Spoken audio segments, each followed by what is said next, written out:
रात का वक्त। रावी के घर में सब लोग खाना खाकर अपने कमरे में सोने चले जाते हैं। आज रावी ध्रुवी को लेकर अपनी कमरे में बुलाती है, क्योंकि जब भी ध्रुवी तबीयत बिगड़ी थी वो अपने मम्मी को कहीं भी नहीं छोड़ा करती थी। वैसे ध्रुवी का बुखार उतर गया था, पर उसकी बॉडी कभी वीक थी। रावी अपनी बेटी अपने बेड पर सुलाकर फ्रेश होकर अपने कपड़े चेंज करके अपनी बेटी की तरह आती है और उसके चेहरे को प्यार से देखती। उसकी बेटी सुकून की नींद सो रही थी। रावी को आज अपने दिल में अलग से बेचैनी होने लगी। शायद ये बेचैनी कल के लिए हूँ। कल कोर्ट में फाइनल बच्चों के कस्टडी को लेकर आखिरी सुनवाई होने वाली थी। कल की सुनवाई के बारे सोचकर ना चाहते हुए भी उसके दिल में अपने बच्चों दूर हो जाने का ख्याल सताने लगा। हे कृष्ण कन्हैया, प्लीज़ आपने मेरी से मेरा सब कुछ छीन लिया है, मेरा प्यार, मेरा परिवार, सब कुछ। बस एक आखिरी उम्मीद है मेरे पास, मेरे बच्चे, जो मेरी जीने का इकलौता सहारा है। मैं आपसे यही विनती करती हूँ, कुछ भी करके मेरे दोनों बच्चों की मुझे मिले। रावी अपने दोनों बच्चों से बहुत प्यार करती है। वो दो बच्चे उसके जिगर के टुकड़े जैसे हैं, जिसे रावी कभी अपने से दूर नहीं कर सकती थी। वो दोनों बच्चे को अपने आप से अलग होने के बारे में सपने में भी नहीं सोच सकती थी। ये सारी बातें उसके दिमाग में चलने लगी। उसे ये सब सोचते हुए घुटन महसूस होने लगी। इसलिए रावी अपने रूम में से निकलकर अटैच बालकनी में आ गई। उसने नज़रें ऊपर करके देखा। आसमान पूरे काले अंधेरे से घिरा हुआ था। आज आसमान में तारे टिमटिमा रहे थे, पर चांद का नामो निशान दिखाई नहीं दे रहा था। बाहर का मौसम आज कुछ ठीक नहीं नजर आ रहा था, जिसके उसके दिल में और बेचैनी बढ़ने लगी। वो अपने बालकनी निकलकर अपने बेड की तरफ आ गई और अपनी बेटी को बाहों में भर लिया, जिसे उसे थोड़ी राहत महसूस हुई। ध्रुवी अपनी मौमी की गर्माहट अच्छे वाकिफ थी। उसने अपने नन्हे हाथों से उसके नाइटी को कसकर अपने हाथों में पकड़ लिया। रावी को अपनी बेटी के इस हरकत से रावी के होठों पर हल्की मुस्कान आ गई। उसने उसके माथे पर किस किया और अपनी आंखें बंद करके सोने की कोशिश करने लगी। अग्निहोत्री हाउस में दादाजी और दादी जी अपने कमरे में बैठे। वहीं तविक धानी के साथ मिलकर मस्ती करते हुए दोनों यहाँ वहाँ दौड़ रहे थे। मालवी अपनी मीटिंग खत्म करके आज घर जल्दी पहुंच गई थी। मालवी को घर में आज जल्दी घर आता देख धानी खुश हो गई।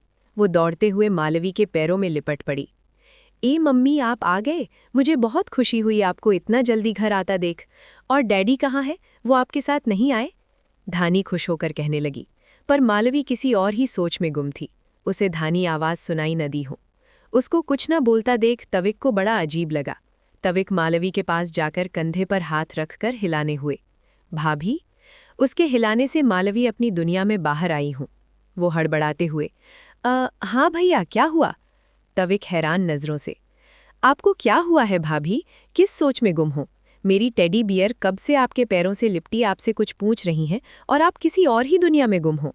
क्या बात है, सब ठीक है ना? मालवी, हाँ भैया, सब ठीक है, कहकर मालवी ने अपने नज़रें नीचे कर देखा तो उसकी बच्ची अभी उसके पैरों पर लिपटी हुई थी।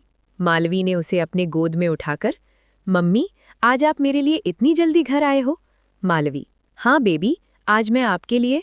धानी, मम्मी, डैडी कहाँ है, वो आपके साथ नहीं आए? मालवी, बेबी, डैडी काम से बाहर गए हैं, उन्हें आने के देर हो जाएगी। अच्छा हुआ भाभी, आप जल्दी घर आ गईं। चलो हम खाना खाते हैं।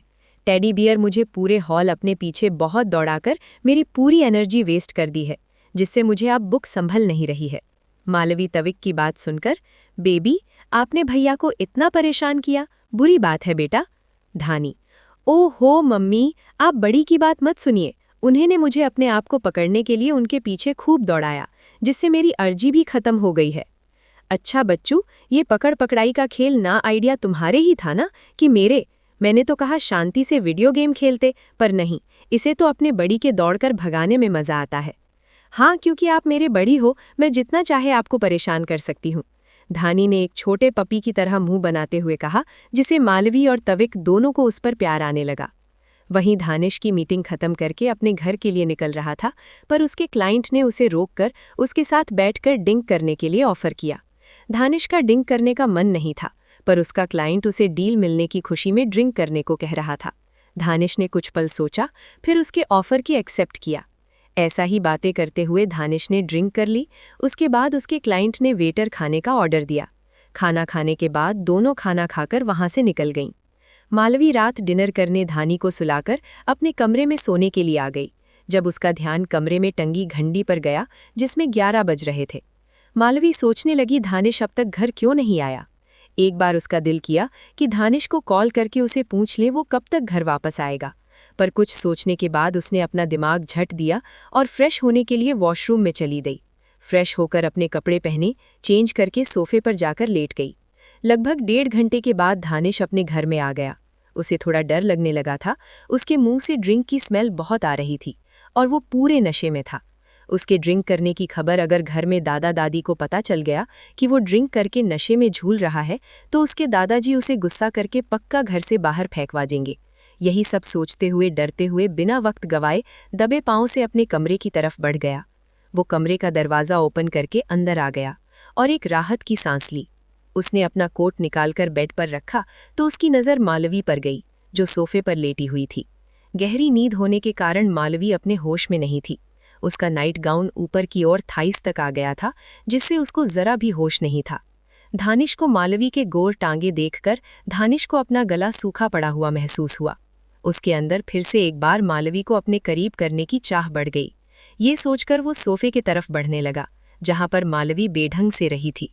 दानिश मालवी के पास जाकर उसके गोर टांगों पर अपने हाथ फेरने लगा। किसी के छुअन से मालवी नींद में कसमसाने लगी। दानिश के हाथ अब उसके बदन पर फेरने लगे, जिससे मालवी को अजीब एहसास होने लगा। उसने झटके से अपनी आंखें खोली। सामने दानिश उसके टांगों पर अपने हाथ फेरता देख मालवी ने झटके से उसके हाथों को हटा दिया। ये क्या कर रहे हो तुम? पागल हो गए क्या? मालवी सोफा खड़े होकर बोली। मालवी को इस तरह अपना हाथ झटता देख दानिश को बुरा लगा। दानिश ने झटके से उसकी कमर में हाथ डालकर उसे अपने आप से सटा लिया और उसके चेहरे पर आ रहे बालों को पीछे करके उसके कान में seductive tone I want to in my bed Malvi कहकर उसने उसके कानों पर किस कर लिया। मालवी को उसके इतने करीब होने से उसके मुंह से ड्रिंक करने की स्मेल आ रही थी। मालवी दानिश को उसके साथ कुछ करने का मन नहीं था। होता भी कैसे, दानिश ने कितनी बार उसका मन दुखाया है।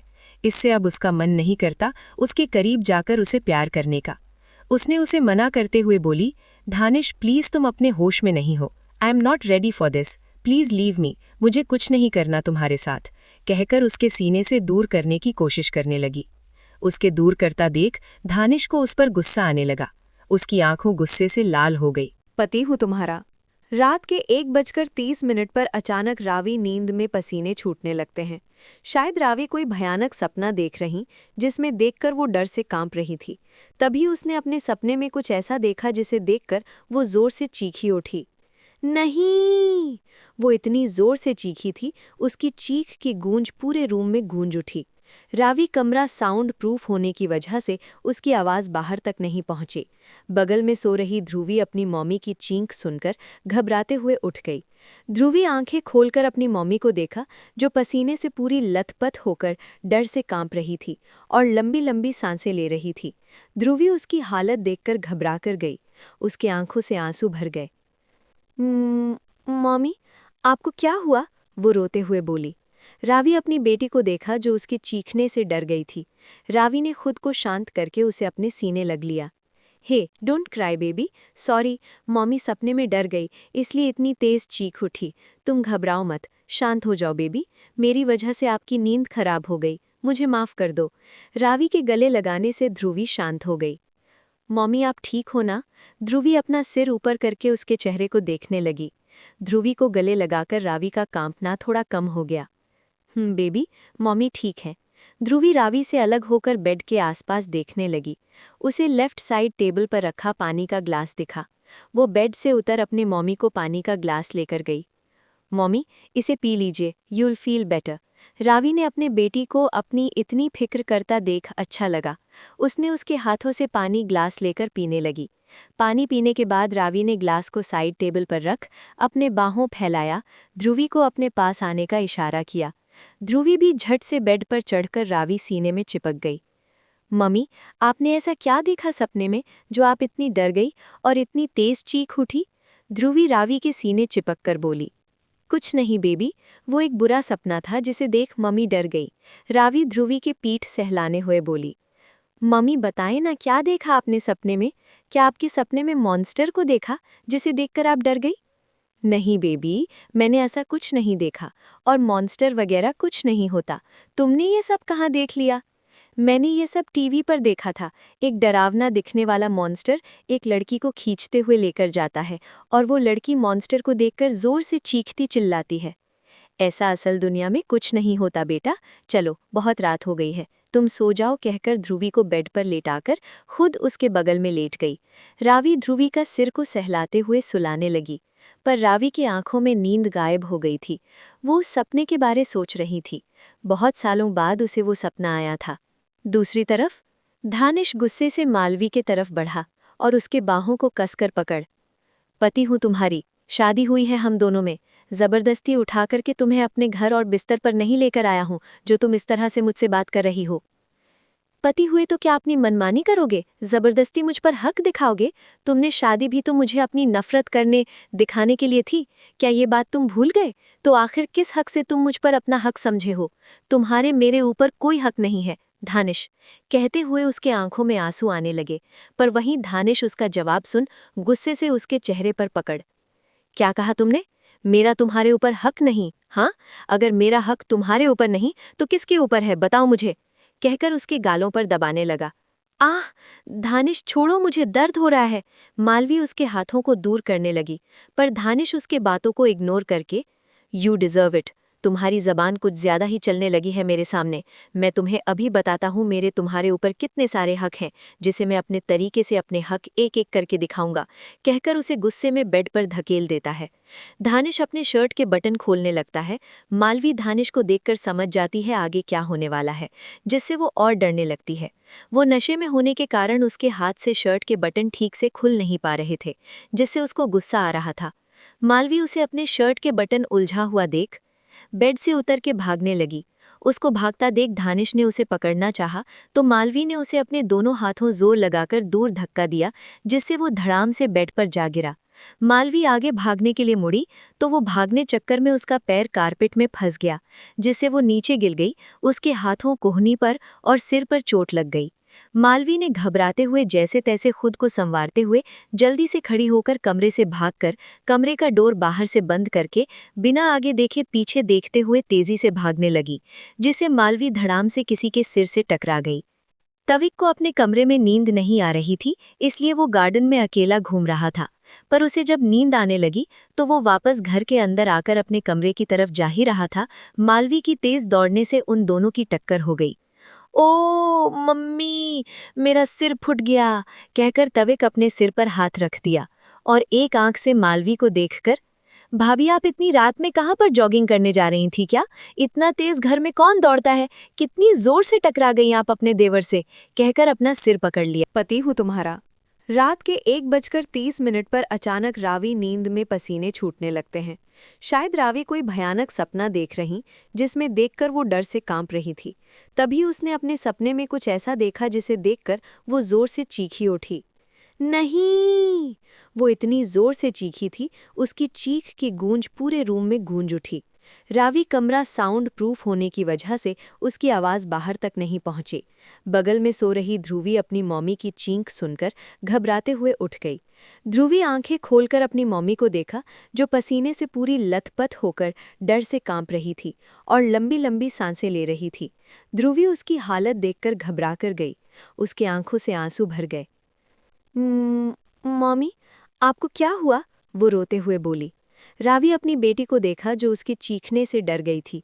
रावी ने खुद को शांत करके उसे अपने सीने लग लिया। Hey, don't cry baby, sorry, mummy सपने में डर गई इसलिए इतनी तेज चीख उठी। तुम घबराओ मत, शांत हो जाओ बेबी, मेरी वजह से आपकी नींद खराब हो गई, मुझे माफ़ कर दो। रावी के गले लगाने से ध्रुवी शांत हो गई। मम्मी आप ठीक हो ना? ध्रुवी अपना सिर ऊपर करके उसके चेहरे को देखने लगी। ध्रुवी को गले लगाकर रावी का कांपना थोड़ा कम हो गया। बेबी, मम्मी ठीक है। ध्रुवी रावी से अलग होकर बेड के आसपास देखने लगी। उसे लेफ्ट साइड टेबल पर रखा पानी का ग्लास दिखा। वो बेड से उतर अपने मम्मी को पानी का ग्लास लेकर गई। मम्मी, इसे पी लीजिए, यूल फील बेटर। रावी ने अपने बेटी को अपनी इतनी फिक्र करता देख अच्छा लगा। उसने उसके हाथों से पानी ग्लास लेकर पीने लगी। पानी पीने के बाद रावी ने ग्लास को साइड टेबल पर रख अपने बाहों फैलाया, ध्रुवी को अपने पास आने का इशारा किया। ध्रुवी भी झट से बेड पर चढ़कर रावी सीने में चिपक गई। मम्मी, आपने ऐसा क्या देखा सपने में जो आप इतनी डर गई और इतनी तेज चीख उठी? ध्रुवी रावी के सीने चिपक कर बोली। कुछ नहीं बेबी, वो एक बुरा सपना था जिसे देख मम्मी डर गई। रावी ध्रुवी के पीठ सहलाने हुए बोली। मम्मी बताएं ना, क्या देखा आपने सपने में? क्या आपके सपने में मॉन्स्टर को देखा जिसे देखकर आप डर गई? नहीं बेबी, मैंने ऐसा कुछ नहीं देखा और मॉन्स्टर वगैरह कुछ नहीं होता। तुमने ये सब कहाँ देख लिया? मैंने ये सब टीवी पर देखा था। एक डरावना दिखने वाला मॉन्स्टर एक लड़की को खींचते हुए लेकर जाता है और वो लड़की मॉन्स्टर को देखकर जोर से चीखती चिल्लाती है। ऐसा असल दुनिया में कुछ नहीं होता बेटा। चलो, बहुत रात हो गई है, तुम सो जाओ कहकर ध्रुवी को बेड पर लेटाकर खुद उसके बगल में लेट गई। रावी ध्रुवी का सिर को सहलाते हुए सुलाने लगी, पर रावी की आंखों में नींद गायब हो गई थी। वो उस सपने के बारे सोच रही थी। बहुत सालों बाद उसे वो सपना आया था। दूसरी तरफ धानिश गुस्से से मालवी के तरफ बढ़ा और उसके बाहों को कसकर पकड़। पति हूँ तुम्हारी, शादी हुई है हम दोनों में। जबरदस्ती उठा करके तुम्हें अपने घर और बिस्तर पर नहीं लेकर आया हूँ जो तुम इस तरह से मुझसे बात कर रही हो। पति हुए तो क्या अपनी मनमानी करोगे? जबरदस्ती मुझ पर हक दिखाओगे? तुमने शादी भी तो मुझे अपनी नफरत करने दिखाने के लिए थी। क्या ये बात तुम भूल गए? तो आखिर किस हक से तुम मुझ पर अपना हक समझे हो? तुम्हारे मेरे ऊपर कोई हक नहीं है। धानिश, कहते हुए उसके आंखों में आंसू आने लगे, पर वहीं धानिश उसका जवाब सुन गुस्से से उसके चेहरे पर पकड़। क्या कहा तुमने? मेरा तुम्हारे ऊपर हक नहीं? हाँ, अगर मेरा हक तुम्हारे ऊपर नहीं तो किसके ऊपर है, बताओ मुझे, कहकर उसके गालों पर दबाने लगा। आह! धानिश छोड़ो, मुझे दर्द हो रहा है। मालवी उसके हाथों को दूर करने लगी, पर धानिश उसके बातों को इग्नोर करके, यू डिजर्व इट। तुम्हारी जबान कुछ ज्यादा ही चलने लगी है मेरे सामने। मैं तुम्हें अभी बताता हूँ मेरे तुम्हारे ऊपर कितने सारे हक हैं, जिसे मैं अपने तरीके से अपने हक एक एक करके दिखाऊंगा, कहकर उसे गुस्से में बेड पर धकेल देता है। धानिश अपने शर्ट के बटन खोलने लगता है। मालवी धानिश को देखकर समझ जाती है आगे क्या होने वाला है, जिससे वो और डरने लगती है। वो नशे में होने के कारण उसके हाथ से शर्ट के बटन ठीक से खुल नहीं पा रहे थे, जिससे उसको गुस्सा आ रहा था। मालवी उसे अपने शर्ट के बटन उलझा हुआ देख बेड से उतर के भागने लगी। उसको भागता देख धानिश ने उसे पकड़ना चाहा, तो मालवी ने उसे अपने दोनों हाथों जोर लगाकर दूर धक्का दिया, जिससे वो धड़ाम से बेड पर जा गिरा। मालवी आगे भागने के लिए मुड़ी तो वो भागने चक्कर में उसका पैर कारपेट में फंस गया, जिससे वो नीचे गिर गई। उसके हाथों, कोहनी पर और सिर पर चोट लग गई। मालवी ने घबराते हुए जैसे तैसे खुद को संवारते हुए जल्दी से खड़ी होकर कमरे से भागकर कमरे का डोर बाहर से बंद करके बिना आगे देखे पीछे देखते हुए तेजी से भागने लगी, जिसे मालवी धड़ाम से किसी के सिर से टकरा गई। तविक को अपने कमरे में नींद नहीं आ रही थी, इसलिए वो गार्डन में अकेला घूम रहा था।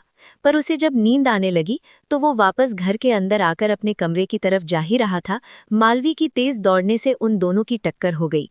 ओ मम्मी, मेरा सिर फुट गया, कहकर तविक अपने सिर पर हाथ रख दिया और एक आंख से मालवी को देखकर, भाभी आप इतनी रात में कहाँ पर जॉगिंग करने जा रही थी क्या? इतना तेज घर में कौन दौड़ता है?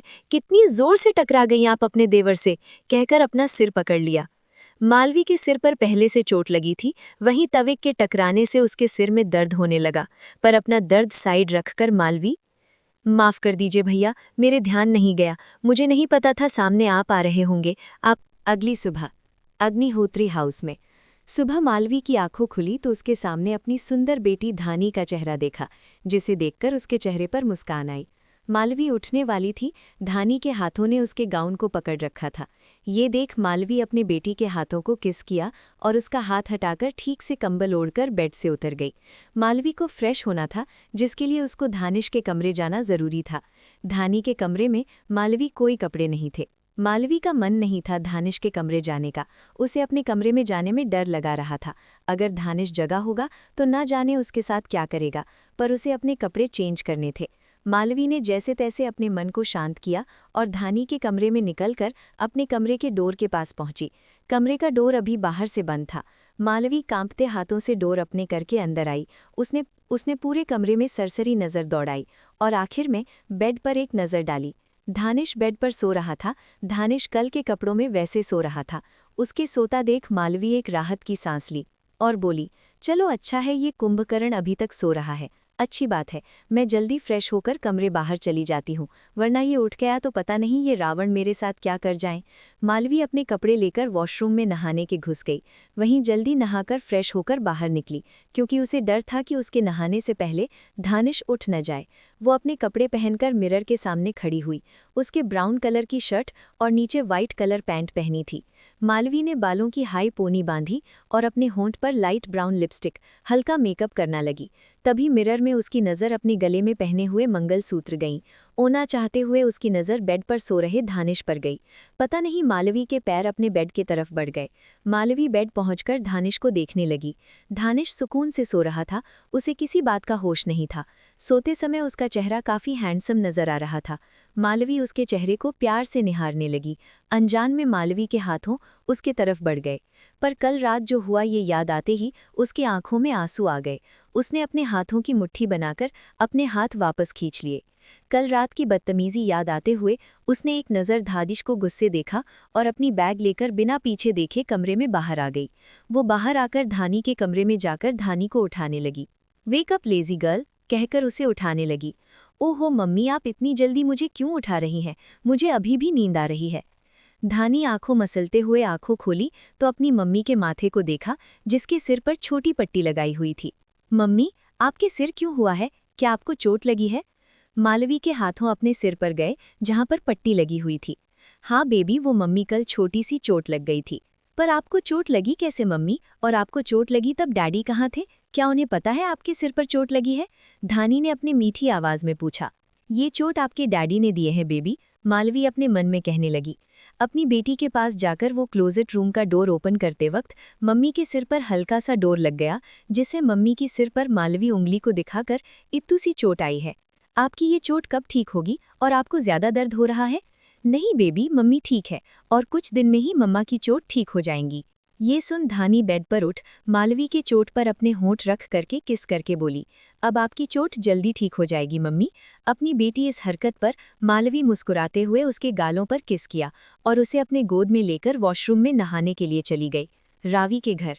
रावी सुबह उठकर फ्रेश होकर अपने कमरे बाथरोब पहनकर क्लोजेट रूम में अपने कपड़े पहनकर रूम में जाकर मिरर के सामने खड़ी हो जाती है।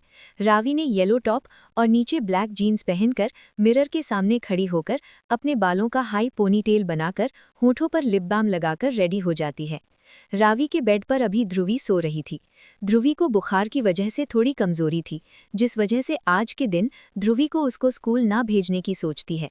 वो रेडी होकर कमरे में बाहर जाकर ध्रुव के कमरे में उसे रेडी करने के लिए चली जाती है। रावी ध्रुव को कमरे आकर उसे नहलाकर उसका स्कूल यूनिफॉर्म पहनाती है। तभी ध्रुव अपनी मम्मी को बोला, क्या आज भी ध्रुवी मेरे साथ स्कूल नहीं आएगी? उसे अभी बुखार है। उसे अभी बुखार तो नहीं है, पर उसे थोड़ी सी कमजोरी है। आज दिन भर घर में रहकर आराम कर लेगी तो कल सुबह तक ठीक हो जाएगी। फिर कल तुम दोनों मिलकर स्कूल जाना। रावी ध्रुव के शर्ट के बटन लगाते हुए बोली। इस ध्रुव ने सिर हिला दिया। चलो नीचे ब्रेकफास्ट करने चलते हैं, कहकर उसका हाथ पकड़कर उसे कमरे बाहर लेकर जाने लगी। तभी ध्रुव उसे रोकते हुए, मोमी, मैं ध्रुवी को देखकर नीचे आता हूँ, कहकर वहां से भाग गया। रावी कुछ न कहते नीचे ब्रेकफास्ट करने चली गई। रावी डाइनिंग हॉल में आई, जहां पर ऋषभ और रीना पहले से बैठे हुए थे। रावी उन दोनों के लटके हुए चेहरे देखते हुए, क्या हुआ तुम दोनों का चेहरा इतना लटकाए क्यों हो? ऋषभ, दी, मैंने सुना है कि आज कोर्ट में बच्चों की कस्टडी को लेकर सुनवाई होने वाली है। हाँ तो दी, मैं ये हरगिज बर्दाश्त नहीं करूंगा कि वो कमीना हमारे बच्चों को हमसे दूर करने की कोशिश करे। इसलिए मैं आज अपने रिकॉर्डिंग पर ना जाकर आपके साथ कोर्ट में चलूंगा। हाँ दी, मुझे भी जानना है कि आखिर आज क्या सुनवाई होने वाली है, इसलिए मैं भी आपके साथ कोर्ट में आऊंगी। ये सुनकर रावी, रीना, अगर तुम मेरे साथ कोर्ट पर आओगी तो फिर घर पर ध्रुवी का ध्यान कौन रखेगा? ध्रुवी को थोड़ी कमजोरी है, इसलिए मैं उसे आज घर आराम करने को कहा है और मैं चाहती हूँ तुम मेरे साथ ना आकर ध्रुवी का घर पर ध्यान रखो। रावी ऋषभ को देखकर, मेरे साथ ना आकर अपने रिकॉर्डिंग पर जा रहे हो कि भी तुमने मुझसे प्रॉमिस किया था कि तुम अपने सपने में ज्यादा फोकस दोगी और बाकी की चीजों के बारे में बिल्कुल भी नहीं सोचोगे, इसलिए तुम अपने स्टूडियो पर जा रहे हैं। पर दी, परवर कुछ नहीं, तुम अपने रिकॉर्डिंग पर जा रहे हो। रावी के बोलने पर ऋषभ चुप हो गया। वो कभी भी रावी की बात टाल नहीं सकता था, इसलिए वो अपना नाश्ता करके चुपचाप अपने स्टूडियो के लिए निकल गया। वहीं ध्रुव रावी कमरे में गया जहां ध्रुव अभी भी रो रही थी। ध्रुव उसके पास जाकर उसके माथे पर किस करते हुए I miss you in school, please get well soon, एक नज़र उसको देखकर उसके माथे पर किस करते हुए कमरे में बाहर निकल डाइनिंग टेबल पर ब्रेकफास्ट करने के लिए आ गया। उसके आते हैं रावी ने उसके लिए दूध का ग्लास और उसके प्लेट में नाश्ता सर्व करने लगी। अग्निहोत्री हाउस। मालवी धानी को तैयार करके ब्रेकफास्ट करने के लिए ब्रेकफास्ट टेबल पर आ गई। तभी दादी जी का नज़र मालवी के माथे के लगी पट्टी पर गया। दादी जी, मालवी बेटा जी, तुम्हारे सर को पट्टी क्यों लगाई है? क्या तुम्हें चोट लगी है? दादी जी बात सुनकर दादी ने मालवी को देखा जिसके सिर पर सफ़ेद पट्टी बांधी थी। दादी जी, बहू क्यों हुआ तुम्हें? तुम्हारे सिर पर ये चोट कैसे लगी? दादाजी ने मालवी से पूछने लगे। मालवी, वो मैं कपड़े पहन वक्त ध्यान गया और अलमारी का दरवाज़ा गलती सिर पर जोर से लग गया जिससे सिर पर चोट लग गई। दादी जी, ये क्या बेटा, आगे ध्यान से अलमारी का दरवाज़ा खोलना चाहिए आपको, अपना ख्याल रखकर काम किया करो बेटा। दादाजी, सही बोल रही हैं कल्याणी जी, बहू आगे ध्यान देकर काम किया करो। मालवी, जी दादी जी। दादी को मालवी की फिक्र थी, उन्हें लगा मालवी को ज्यादा चोट तो नहीं लगी होगी ना, इसलिए वो प्यार ममता भरे लहजे में, बेटा यहाँ आओ, मुझे दिखाओ, कहीं तुम्हें ज्यादा चोट तो नहीं लगी ना, कहकर दादाजी उसे अपने पास बुलाने लगी। दादी का इतना केयरिंग नेचर देख मालवी अंदर खुश हो गई। उसकी दादी सास कितना उसकी फिक्र करती हैं। मालवी मुस्कुराते हुए, दादी माँ आप परेशान मत होइए, मुझे इतनी ज्यादा चोट नहीं आई है, मैं ठीक हूँ, मैंने वक्त रहते पट्टी कर दी, कल तक मेरे चोट ठीक हो जाएंगी। दादी जी, बहू तुम्हें चोट आई है तो तुम आज घर रहकर आराम करो, आज के दिन ऑफिस मत जाओ। दादी जी शांत भाव कहा। नहीं दादाजी, मैं ठीक हूँ, मुझे इतनी चोट नहीं आई है कि घर पर रहकर आराम करूँ, और वैसे भी ऑफिस में नए प्रोजेक्ट पर लेकर काम शुरू हुआ है तो मुझे जाना होगा, और घर पर बैठूंगी तो और ज्यादा तो हो जाएगी, मालवी ने मासूमियत से कहा। उसका चेहरा देख। दादी जी, ठीक है, कोई बात नहीं बेटा, तुम चली जाना काम पर, अपना ख्याल रखना, चलो ब्रेकफास्ट कर लो वरना ठंडा हो जाएगा। मालवी, जी दादी जी, बोलकर मालवी ब्रेकफास्ट करने लगी। दोनों माँ बेटी ने अपना ब्रेकफास्ट खत्म किया। मालवी धानी स्कूल छोड़ने के लिए घर निकल कार में बैठ वहां से रवाना हो गए। 1 घंटे बाद धानिश के कमरे में। कल रात ड्रिंक करने के कारण धानिश की आंखें लेट खुली, पर जैसे ही नींद खुली उसके सिर में दर्द होने लगा। वो खुद को संभाल कर बैठ गया।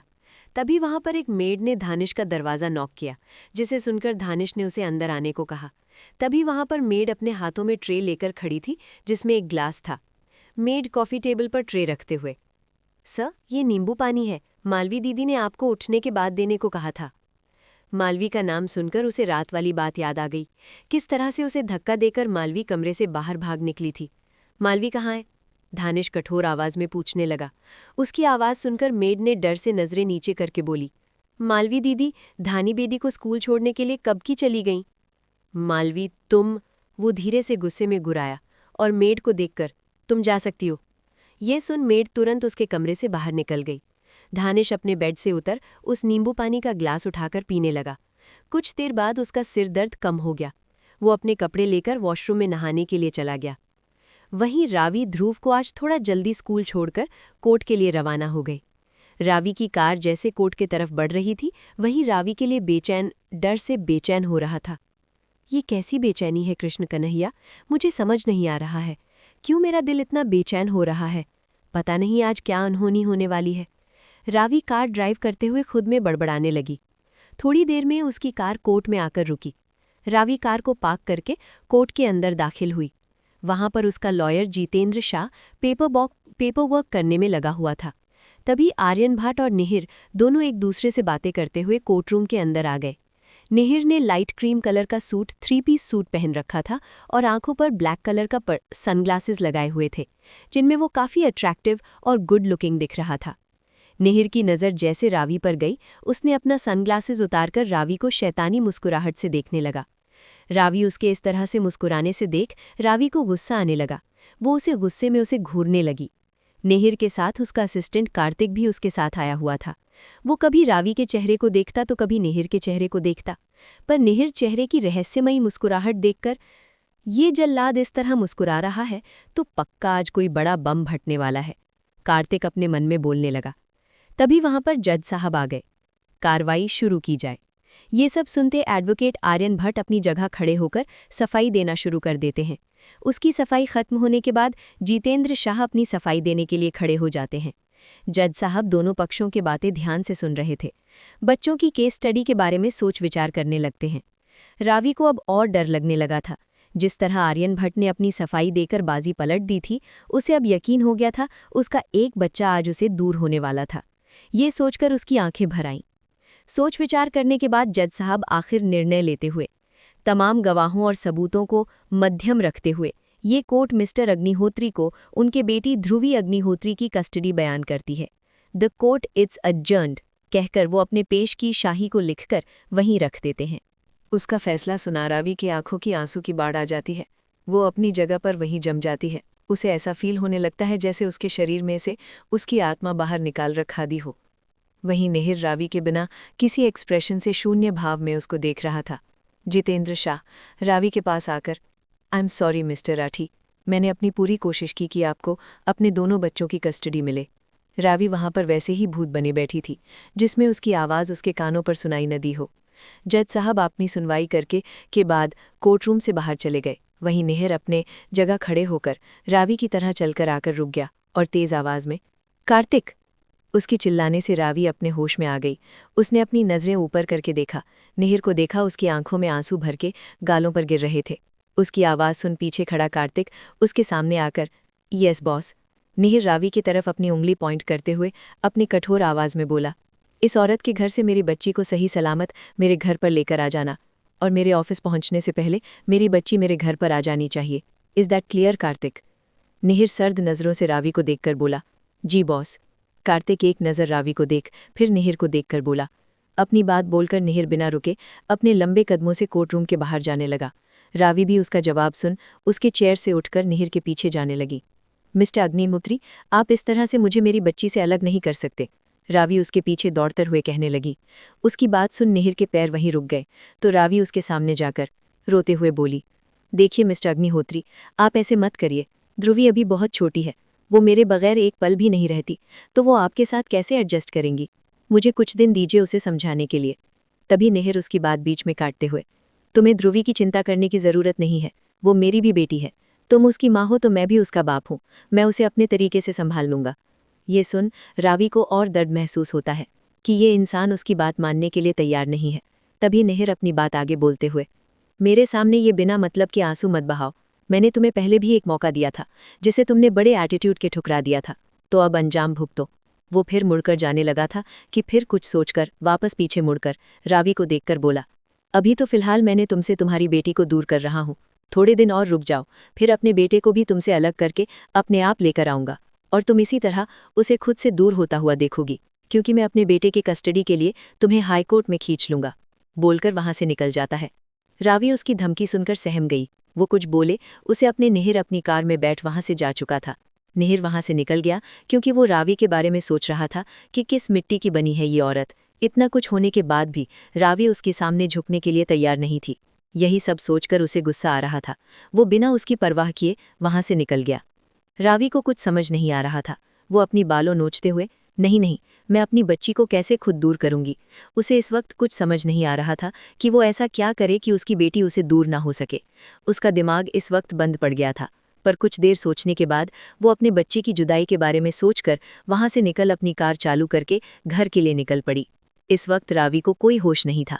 वो बिना सिग्नल देखे तेजी से कार ड्राइव कर रही थी। उसकी कार जैसे घर में आई, रावी अपनी कार में निकल दौड़कर अपने कमरे में अंदर गई। रावी के कमरे के अंदर ध्रुवी उठकर बैठ गई थी। रीना उसे हेल्दी सूप पिला रही थी, जिसे ध्रुवी पीने के ना करे किए जा रही थी। रावी दौड़कर उसके पास जाकर उसे अपने सीने से चिपक लिया। वो उसे अपने सीने से ऐसे चिपक रही थी जैसे अभी कोई ध्रुवी को उससे छीन लेगा। ध्रुवी अपनी मॉमी के इस हरकत से हड़बड़ा गई। What happened mommy, why are you crying? Dhruvi अपने मॉमी सीने से चिपक कर बोली। रीना भी रावी इस तरह ध्रुवी को बाहों में भरकर पकड़ देख हैरान हो गई। उसने देखा रावी की आंखों में आंसुओं की बाढ़ थी। रीना अपने हाथों में पकड़ स्पून का बोल साइड में रख परेशान होकर पूछने लगी, क्या हुआ दी? आप इस तरह दौड़ती हुई ध्रुवी को अपने सीने में छुपाकर क्यों रो रही हो? क्या हुआ है दी? रावी रोकर ध्रुवी को बिलखते हुए रीना से कहने लगी, I lost the custody of Dhubri. Reena, I lost her. Reena हैरान, वॉट दी? पर वो आगे कहने वाली थी। तभी एक मेड परेशान घबराई सी होकर रावी के कमरे आकर बोलने लगी, रावी दी, वो नीचे लिविंग रूम में कुछ पुलिस वाले और उसके साथ में काले कपड़े पहने हुए आदमी आए हैं। वो आपके साथ ध्रुवी को नीचे हाल में बुला रहे हैं। रावी समझ जाती है कि वो लोग ध्रुवी को लेने के लिए आए हैं। ये सोचकर रावी ध्रुवी को अपने सीने में और ज्यादा छुपाने लगती है। रीना उस मेड की बात सुन कमरे में बाहर जाकर देखती है तो वहां पर निहिल के बॉडीगार्ड्स और कुछ पुलिस कांस्टेबल के साथ इंस्पेक्टर भी आए हुए थे। रीना तुरंत रावी के कमरे जाकर, दी, नीचे पुलिस वाले और कुछ बॉडीगार्ड आए हुए हैं। दी, ये सब क्या? वो सब ध्रुवी के लिए आए हैं। रावी अपने आंसू पोंछते हुए, रीना, तुम ध्रुवी के साथ यहीं पर रहो, मैं नीचे जाकर बात करती हूँ, कहकर वो ध्रुवी को अपने से सीने से अलग करने वाली थी। तभी ध्रुवी के उसके शर्ट की कोनी को पकड़ते हुए, मॉमी प्लीज, आप मुझे अकेले छोड़कर मत जाओ, मुझे डर लग रहा है। रावी को रोता देख उसकी आंखों में आंसू आने लगे। अपनी बेटी को डरता और रोता देख रावी को लग रहा था जैसे किसी ने उसके सीने से दिल निकालकर बाहर निकाल दिया हो। Please come back baby. Ravi अपनी बेटी को समझाते हुए, बेबी, मम्मी अभी आ जाएंगी, आप क्यों डर रही हो? देखो मासी आपके पास है, मम्मी मासी आपको कुछ नहीं होने देगी। ठीक है बेटा, आप डरिए मत। हाँ बेबी, मासी है ना आपके पास, डोंट क्राई, कहकर रीना ने ध्रुवी को शांत करते हुए रावी को इशारे से बाहर जाकर देखने को कहा। रावी के कमरे में बाहर जाते नीचे चली जाती है, जहां पर इंस्पेक्टर और कार्तिक के साथ बॉडीगार्ड खड़े हुए थे। कार्तिक आगे आकर शांत भाव से, मैडम आप प्लीज़ आप ध्रुवी को हमारे साथ भेज दीजिए, क्योंकि सर का ऑर्डर है उसे इसी वक्त यहाँ से ले जाने का। मिस्टर सक्सेना, ध्रुवी की तबीयत ठीक नहीं है, वो कमज़ोर है, इसलिए आज के दिन मैं उसे आपके साथ नहीं भेज सकती। कुछ दिन के लिए रुक जाइए, मैं उसे समझाकर आपके साथ भेज दूंगी। I am sorry miss Rathi, मैं आपकी बात नहीं मान सकता। बॉस का स्ट्रिक्ट ऑर्डर है तो मैं कुछ नहीं कर सकता। प्लीज़ आप ध्रुवी को हमारे साथ भेज दीजिए, मैं कोई ज़बरदस्ती नहीं करना चाहता।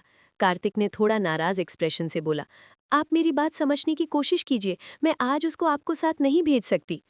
उसकी ना भेजने की बात सुनकर वहां खड़ा इंस्पेक्टर उसकी तरफ आकर बोल पड़ा, मिस राठी, ये कोर्ट के ऑर्डर है।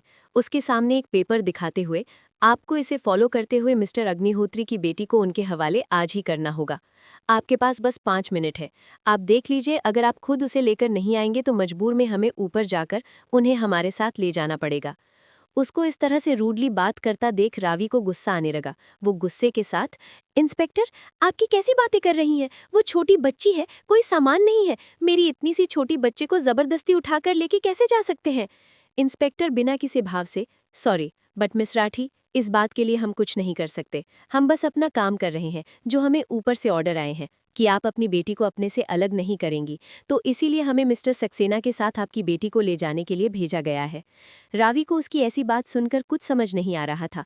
वो इस सिचुएशन को कैसे हैंडल करे, वो अपनी बातों से इन लोगों को कैसे कन्विंस करे, यही सोच वो अपने माथे पर हाथ रखकर वैसे ही खड़ी रही।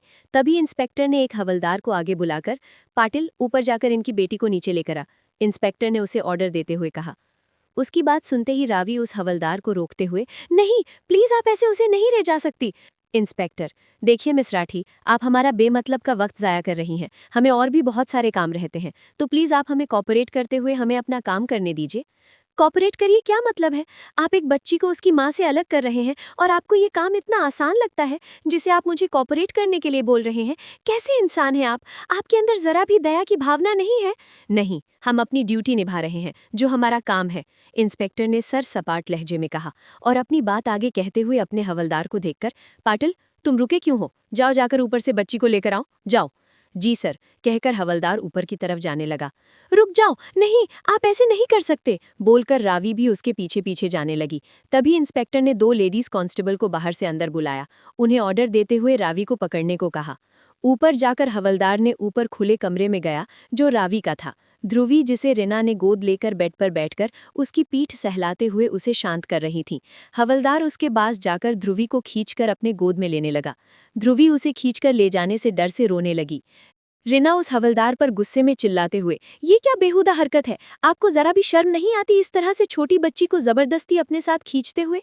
नीचे चलिए, आपके सवाल के जवाब आपको नीचे मिल जाएंगे कि क्यों मैं इस बच्ची को इस तरह से आपसे खींच लेकर जा रहा हूँ, कहकर ध्रुवी को अपने गोद में लिया। मम्मी, मासी, बोले हुए चिल्लाने लगी। उसकी आवाज इतनी तेज थी जिसे नीचे खड़े लोग आसानी से सुन पा रहे थे। रावी को अपनी बेटी की आवाज़ सुनकर दिल जोर से धड़कने लगा। उसे ऐसा महसूस होने लगा जिसने उसके कलेजे पर तेज हथियार से उसके दिल के 2 टुकड़े कर दिए हों। वहीं हवलदार ध्रुवी को लेकर नीचे आ गया। ध्रुवी उसकी बाहों में झटपटाते हुए रो रही थी और रिना उसके पीछे से उस हवलदार पर चिल्ला रही थी।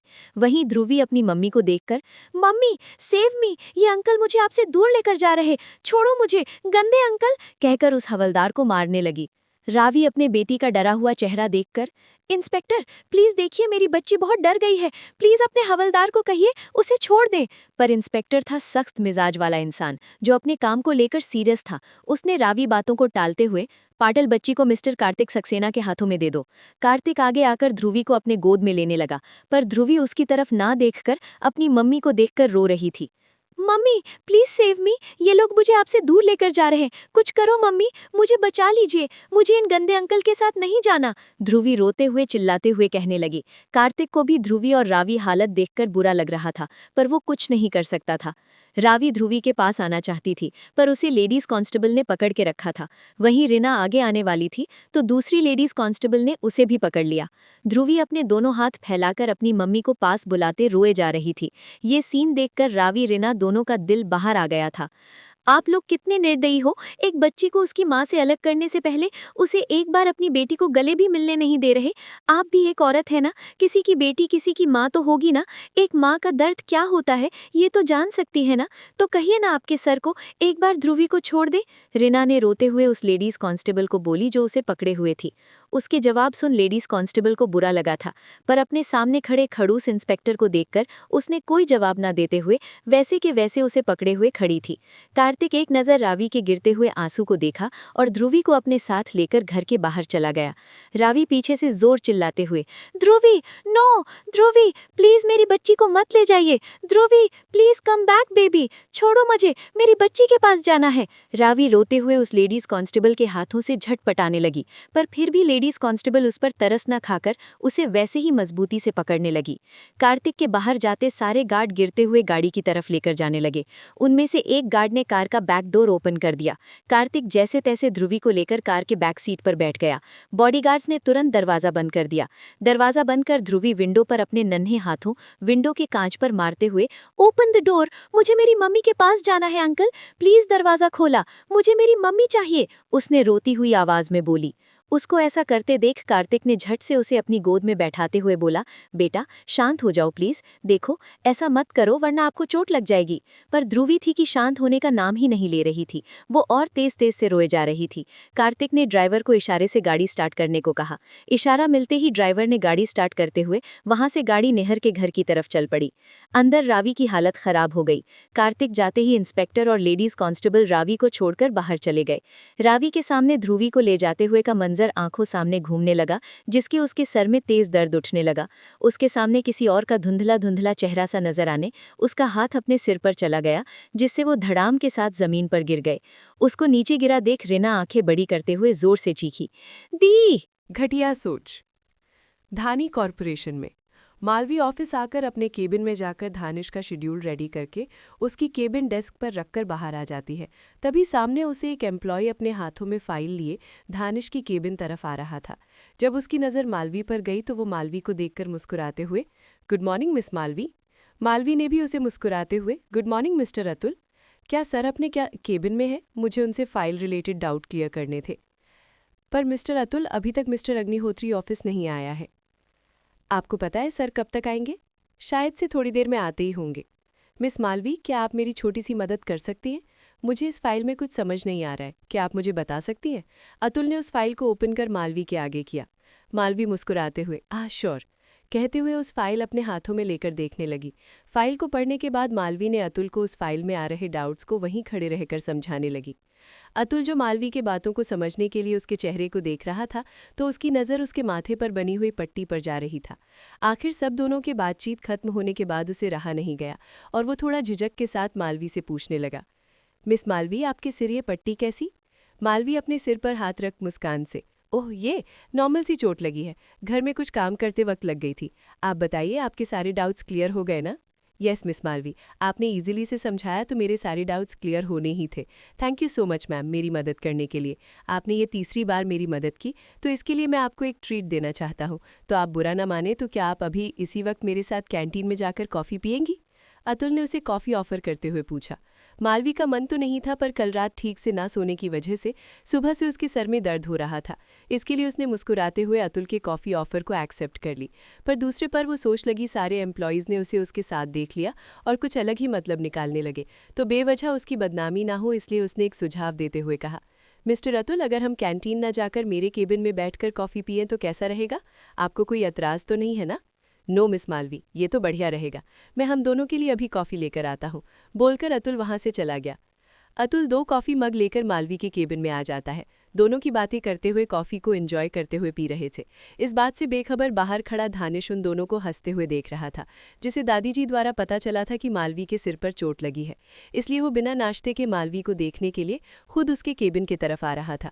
पर केबिन के लगाए कांचों में से वो मालवी को उसके एम्प्लॉयज़ के साथ मुस्कुराते हुए बात करता देख वो जलकर खाक हो रहा था। उसने गुस्से में अपनी मुट्ठी भींच ली। वो एक नज़र मालवी को घूरकर वापस अपने पैर अपने केबिन की तरफ ले जाने लगा। यहाँ दोनों की बातें करते हुए मालवी की कॉफ़ी खत्म हो गई। मालवी अपना कॉफ़ी मग कॉफ़ी टेबल पर रखते हुए अपना मुंह खोलने कहने वाली थी कि तभी अतुल जान गया कि मालवी अब क्या बोलेगी। हाँ miss Malvi, no need to say thank you, because आपने मेरी मदद की जिस वजह से मैंने आपको छोटी सी ट्रीट दी। इस बात पर मालवी कुछ न बोलकर सिर्फ मुस्कुराने लगी। अतुल अपनी कॉफ़ी खत्म करके अपना काम करने के लिए मालवी के केबिन से चला गया। उसकी जाते मालवी जो झूठी मुस्कान रखे हुए थी, वो मुस्कान उसके चेहरे से गायब हो गई। वो जाकर अपनी चेयर पर बैठ गई और अपनी आंखें बंद करके कुछ सोचने लगी। सोचने के बाद उसे अपने बैग में रखे डॉक्यूमेंट का ख्याल आया। उसने अपने बैग में से डॉक्यूमेंट बाहर निकाल कर देखने लगी। तभी उसके फ़ोन पर धानिश का कॉल आया। मालवी के हाथों से ने फ़ोन अपने कानों में लगाया। मालवी के बोलने से पहले, come to my cabin within 2 minutes, Dhanish अपनी भारी आवाज़ में बोलकर फ़ोन कट कर दिया। मालवी उसकी गुस्से भरी आवाज़ सुनकर उसी पर गुस्सा करते हुए, क्या मुसीबत है इस आदमी की, घर में भी चैन से जीने नहीं देता और ऑफिस सुकून चैन बैठने नहीं देता। मालवी अपना हाथ में फ़ोन टेबल पर पटकते हुए बोली। मालवी अपने दूसरे हाथों पकड़े डॉक्यूमेंट को साइड टेबल ड्रॉप रख चेयर से खड़ी होकर पैर पटकते हुए धानिश के केबिन में तरफ जाने लगी। वहीं दूसरी ओर रावी अभी तक बेहोश ही बेड पर लेटी हुई थी। रीना ने उसकी गिरने के बाद ही डॉक्टर को फ़ोन करके बुला लिया था। डॉक्टर रावी को चेक करके कमरे से बाहर आ गए।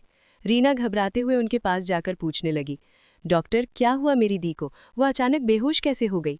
उसको इतना घबराता हुआ देख डॉक्टर उसे शांत करते हुए बोला, आप घबराइए मत, आपकी बहन ज़्यादा पैनिक होने की वजह से बेहोश हो गई थी। मैंने उन्हें इंजेक्शन दे दिया है, थोड़ी देर बाद उन्हें होश आ जाएगा। मैंने उनके लिए कुछ दवाइयाँ लिख दी हैं, वो मेडिसिन आप उन्हें टाइम पर दे दीजिए और उनके खाने पीने का ख्याल रखिए और आगे से ध्यान रखिए कि वो किसी चीज़ के बारे में ज़्यादा ना सोचे। अगर वो अपने दिमाग में किसी बात को लेकर टेंशन में रहेंगी तो वो फिर से ज़्यादा पैनिक करेंगी, जिससे उन्हें पैनिक अटैक भी आ सकता है, तो इस बात का खास ध्यान रखें। डॉक्टर अपनी बात कहते हुए दवाइयों के प्रिस्क्रिप्शन पेपर रीना के हाथ थमाकर वहां से चले गए। रीना ने प्रिस्क्रिप्शन पेपर एक मेड को दिया और उसे दवाई लाने को कह दिया और खुद रावी के कमरे के अंदर चली गई। रावी अभी भी बेड पर लेटी हुई थी। उसका फूलों जैसा चेहरा फीका पड़ गया था। धानी कॉरपोरेशन में मालवी डोर नॉक करके अंदर आई तो धानिश उसे ऊपर से नीचे गुस्से से घूर रहा था। मालवी उसके ऐसे घूर से अनकंफर्टेबल फील करने लगी। तुम्हें दूसरे गैर मर्द के साथ हंस हंस के बात करने में मजा आता है ना, इसी काम के लिए तुम यहाँ पर आती हो। मालवी जो कल रात से धानिश पर नाराज थी, वो उसकी बातें सुनकर गुस्से करते हुए बोली, मैं किसी से भी हंसकर बातें करूँ इससे तुम्हें क्या, तुम्हें कोई खास फर्क नहीं पड़ता चाहिए। ये सुनकर धानिश गुस्से में टेबल जोर हाथ मारते हुए खड़ा होकर गुस्से में, ये मेरा ऑफिस है, तुम्हारी कॉलेज का कैंटीन नहीं जिसे तुम अपने मज़े से दोस्तों के मज़े से साथ बैठ कॉफ़ी पिए। यहाँ लोग काम करने आते हैं, मौज मस्ती करने नहीं, समझी? और तुम्हें शर्म नहीं आती अपने पति के ऑफिस में उसके ही एम्प्लॉय के साथ मज़े से हंसते हुए कॉफ़ी पीने में? मुझे तो तुम्हें देखकर शर्म आ रही है, तुम मेरे पीठ पीछे गैर मर्दों के साथ ऐसी रहती होगी। धानिश घिन भरी नज़रों से देखकर कहने लगा, मेरे कैरेक्टर पर उंगली उठाने वाले तुम होते कौन हो? मुझ पर उंगली उठाने पहले एक बार खुद के गिरेबान में झांक कर देख लेना, तुम्हारा कैरेक्टर कैसा है। मैंने कभी नहीं सोचा था कि तुम्हारी सोच इतनी घटिया हो सकती है मुझे लेकर, पर खैर किया भी क्या जा सकता है। अगर आदमी का दिमाग घटिया सोच वाला हो तो इस धानिश गुस्से में अपनी चेयर पर मालवी चेहरे को अपने हाथों से कस पकड़े हुए, मैं तुम्हें घटिया नजर आता हूँ तो तुम्हारी हरकतें कौन सी शरीफों वाली, बताओ मुझे, और किसकी इजाज़त से तुम उसे लेकर अपने केबिन में बैठकर कॉफ़ी का ऑफर दो? मुझे किसी की इजाज़त की ज़रूरत नहीं है, क्योंकि वो मेरा कलीग है, जिससे जब चाहे मैं बात कर सकती हूँ, जिसके लिए मुझे किसी की परमिशन की ज़रूरत नहीं है, यहाँ तक कि तुम्हारी भी नहीं। मालवी उसका हाथ झटक कर बोली, मैं तुम्हारा बॉस हूँ और तुम मेरी असिस्टेंट हो, तो यहाँ जो मैं कहूँगा तुम वही करोगी। आइंदा से अगर तुमने किसी को भी अपने केबिन में बुलाया तो इसका अंजाम तुम्हारे लिए ठीक नहीं होगा। और अभी तुम यहाँ से सीधा घर जाओगी। मालवी, क्यों? मैं घर क्यों जाऊँ? मुझे घर नहीं जाना। तुम अभी घर नहीं गई तो तुम्हारे साथ जो एम्प्लॉय मज़े से कॉफ़ी पी रहा था ना, उसे मैं हमेशा के लिए घर पर बैठा दूंगा। धानिश ने उसे धमकी भरे लहजे में कहा।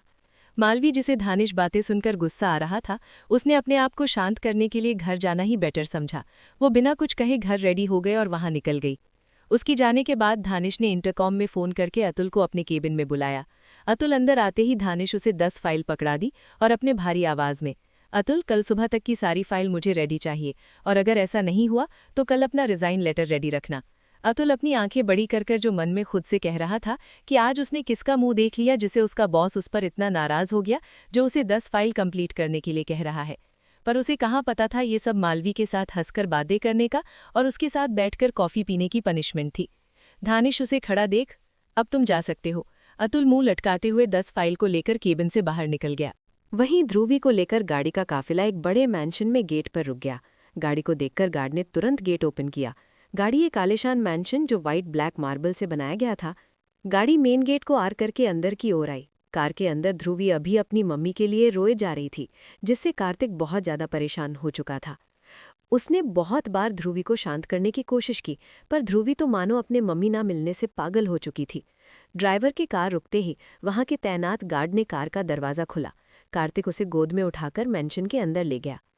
ध्रुवी के रोने की आवाज़ सुन मैंशन के अंदर काम कर रहे नौकरों का पूरा ध्यान अपना काम छोड़ के उस पर गया।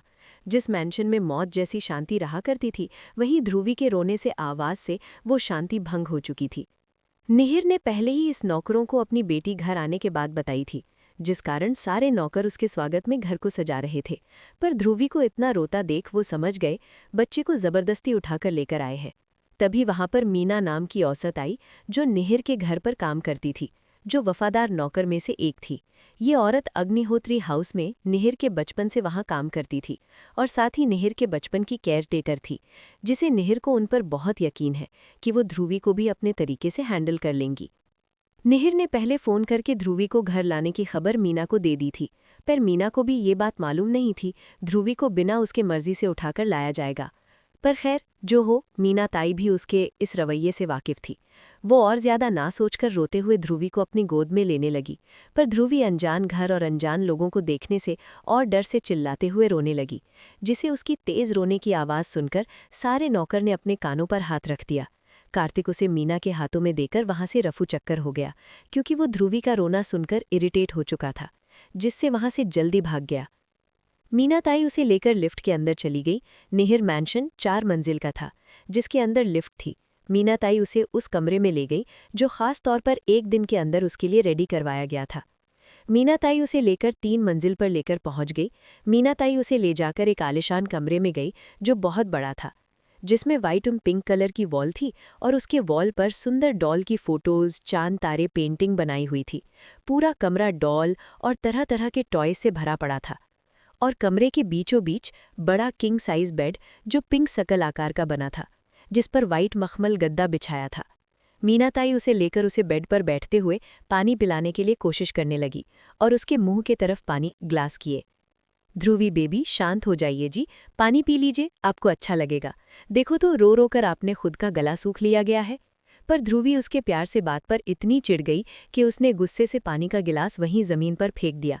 आज पहली बार ध्रुवी किसी के साथ ऐसी बदतमीजी से पेश आई थी और चिल्लाते हुए बोली, आप कौन हो? मैं आपको नहीं जानती। मुझे मेरी मम्मी चाहिए। मुझे मेरी मम्मी के पास जाना है। आप मुझे हाथ मत लगाइए। मुझे मेरी मम्मी के पास जाने दीजिए, कहकर वो बेड उतरने लगी। उसको ऐसा करता देख मीना ताई ने झट से पकड़ लिया और उसकी हरकतों पर गुस्सा ना करते हुए प्यार से उसे समझाने लगी। पर ध्रुवी थी कि समझाने के लिए तैयार नहीं थी। ऐसी समझाते समझाते शाम हो गई, पर ध्रुवी कुछ न खाए न कुछ पिया। वो बस अपनी मम्मी के लिए सिसकियां भरते हुए वहीं पर सो गई। उसकी हालत देख मीना ताई ने जल्दी से निहिर को कॉल करके उसकी हालत के बारे में बताकर घर आने को कहा। निहिर, जो अपने विदेशी क्लाइंट मीटिंग में मग्न था, अपनी बेटी बारे खबर मिलने बाद सब काम बीच में छोड़कर अपनी गाड़ी में बैठ घर के लिए रवाना हो गया। रावी का घर। रावी होश में आकर ध्रुवी के लिए रोए जा रही थी। उसके सामने बार ध्रुवी को उसे पुकारा याद आ रहा था। रिना उसे शांत करते हुए बोली, दी प्लीज़ शांत हो जाइए, फिर से रोने आपकी तबीयत फिर से ना बिगड़ जाए, और अगर कथन ने आपको इस हालत में देख लिया तो वो भी आपके लिए परेशान होकर रोना शुरू कर देगा। अपने लिए नहीं तो कम से कम कथन के लिए शांत हो जाइए। कथन अभी स्कूल में से आता होगा। कथन का जिक्र होते ही रावी को एहसास हुआ कि उसका बच्चा स्कूल में उसके आने का इंतजार कर रहा होगा। मैं कैसे भूल गई रिना, कथन की स्कूल छूट गई होगी, मुझे उसे लेने के लिए जाना होगा। तुमने इतनी देर से मुझे जगारा क्यों नहीं, बोलकर वो बेड से उतरने लगी। दी उठिए मत, डॉक्टर ने आपको आराम करने को कहा है, आप आराम कीजिए। मैंने पहले ही ड्राइवर भेजकर कथन को स्कूल से घर आने को कह दिया है, वो थोड़ी देर में आता ही होगा, आप फिक्र मत कीजिए, वो ठीक से आ जाएगा। पर कथन घर पर आने बाद क्या हुआ, अगर उसको ध्रुवी अपने घर पर ना होकर उसके पापा के घर में है, ये बात पता चली तो पता नहीं कथन कैसा रिएक्ट करेगा। कथन का नाम सुनकर रावी थोड़ी देर के लिए शांत हो गई। उसने अपने आंसू पोंछ लिए। पर अब दोनों के लिए बड़ी मुसीबत ये थी, जब कथन को ध्रुवी के बारे में पता चला गया तो पता नहीं वो इस बात को कैसे समझ पाएगा। दोनों के मन में यही ख्याल चल रहा था। कथन को घर पर ध्रुवी ना मिलने पर वो बहुत गुस्सा करने वाला है, क्योंकि कनाडा में बचपन में ध्रुवी को तेज बुखार होने से 4 दिन के लिए हॉस्पिटल में रखा था, जिसे कथन को उसे देखने तो क्यों, मिलने भी नहीं दिया था। पर इन 4 दिन में ध्रुवी को उसे ना मिलने पर कथन ने गुस्से में पूरे घर को सिर पर उठाकर रख दिया था। उसने गुस्से में अपने पूरे खिलौने को तोड़ के रख दिया था। रिना रावी के सूजी हुई आंखों और उसके चेहरे को देखकर बोली, दी आप पहले फ्रेश हो जाइए, वरना आपकी हालत देखकर कथन 2 मिनट में समझ जाएगा। पर क्या दी, कथन को ध्रुवी के बारे में अभी बताना है? नहीं रिना, उसे अभी कुछ मत बताना, वरना वो खाना पीना छोड़कर ध्रुवी के लिए रोता बैठेगा। मैं उसके आने बाद उसे फ्रेश करके कुछ खिलाने के बाद में ध्रुवी के बारे में बता दूंगी। हाँ, यही ठीक रहेगा। तभी नीचे गाड़ी रुकने की आवाज़ आई, जिसे सुन दोनों समझ गई कथन स्कूल से वापस आ गया। लगता है कथन आ गया। रिना तुम नीचे जाकर कथन को देखा, तब तक मैं फ्रेश हो जाती हूँ, बोलकर रावी बेड से उठ फ्रेश होने के लिए वॉशरूम में चली गई। रिना भी खुद का होलिया ठीक करके नीचे चली गई। कथन घर के अंदर आकर उसके मम्मी आवाज़ देने लगा और रावी को ढूंढते हुए मम्मी आप कहाँ हो बोलकर स्ट्रेचर पर दौड़कर ऊपर आने लगा। तभी रिना उसे रोकते हुए बोली, कथन तुम आ गए, तुम अभी स्कूल से आए हो, चलो पहले अपने स्कूल के कपड़े चेंज करके फ्रेश हो जाओ, फिर मम्मी से मिल लेना, कहकर उसका हाथ पकड़ उसे फ्रेश करने के लिए ले उसे उसके कमरे में जाने लगी। तभी कथन उसे रोकते हुए, मासी मुझे मम्मी से मिलना है। वो कहाँ है, मुझे उसने पूछाना है, आज वो मुझे स्कूल छूटने बाद लेने के लिए क्यों नहीं आई, मैं कब से उनका इंतजार कर रहा था। कथन शिकायत भरे में बोला, कथन मम्मी को कोई काम आ गया था जिससे आपकी मम्मी में बिजी हो गई थी, इसलिए उन्होंने आपके लिए ड्राइवर अंकल भेजकर तुम्हें लाने को कहा। ये सुन कथन कन्फ्यूजन होकर रिना को देखकर बोला, पर मासी जब मैंने ड्राइवर अंकल मम्मी के बारे में पूछा, उन्होंने मुझे ये बताया आपने उन्हें कहा था मुझे स्कूल से घर आने को। ओ गॉड, रिना मुंह खोलने से पहले सोच लेती तो ये बात कैसे भूल गई। तेरे सामने खड़ा बच्चा पूछताछ करने लग गया तो वो किसी सीआरडीआई ऑफिसर से कम नहीं है, रिना अपने मन में कहने लगी। रिना के चेहरे के भाव बदल गए। कथन ने उसके बदले चेहरे को देखकर, मासी क्या बात है, आप कुछ छुपा रही हैं मुझसे? नहीं बेटा, मैं आपसे क्या और क्यों छुपाऊंगी, छुपाने वाली ऐसी कोई बात नहीं हुई है। अगर ऐसा नहीं है तो अचानक शांत क्यों हो गई और आपने मुझे मम्मी के कमरे में जाने से क्यों रोका? कथन अपने एक आईब्रो ऊपर करके बोला, जिसे उसे रिना से शक हो गया हो।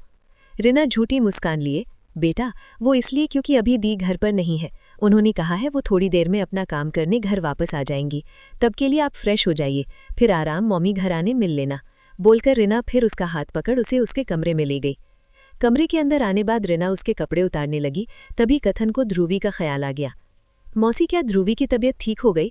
वो कहाँ है? वो मम्मी के कमरे में है ना, रुको मैं उसे देख कर आता हूँ, बोलकर वहां से जाने लगा। तभी रिना उसका हाथ पीछे से पकड़कर, कथन ध्रुवी से बाद में मिल लेना, पहले फ्रेश हो जाइए, ध्रुवी दी के कमरे में आराम कर रही है, उसे आराम करने दीजिए जिससे वो जल्दी ठीक हो सके।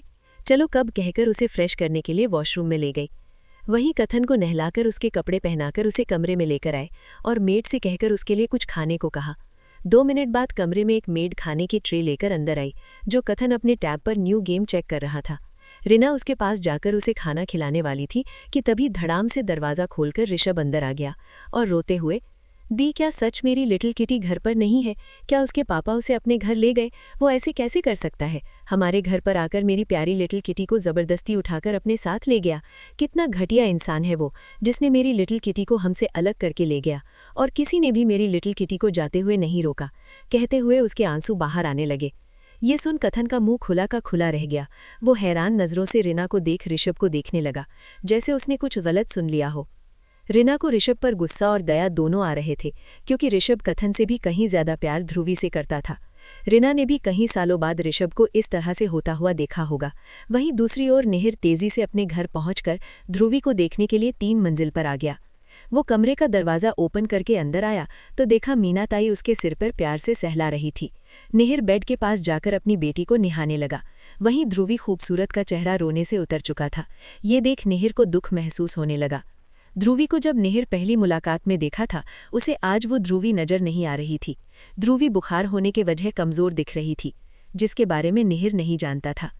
निहिर को अपनी बेटी निहारा देख मीना बोली, निहिर बाबा, जब से ध्रुवी आई है उसे कुछ खाया और ना कुछ पिया है।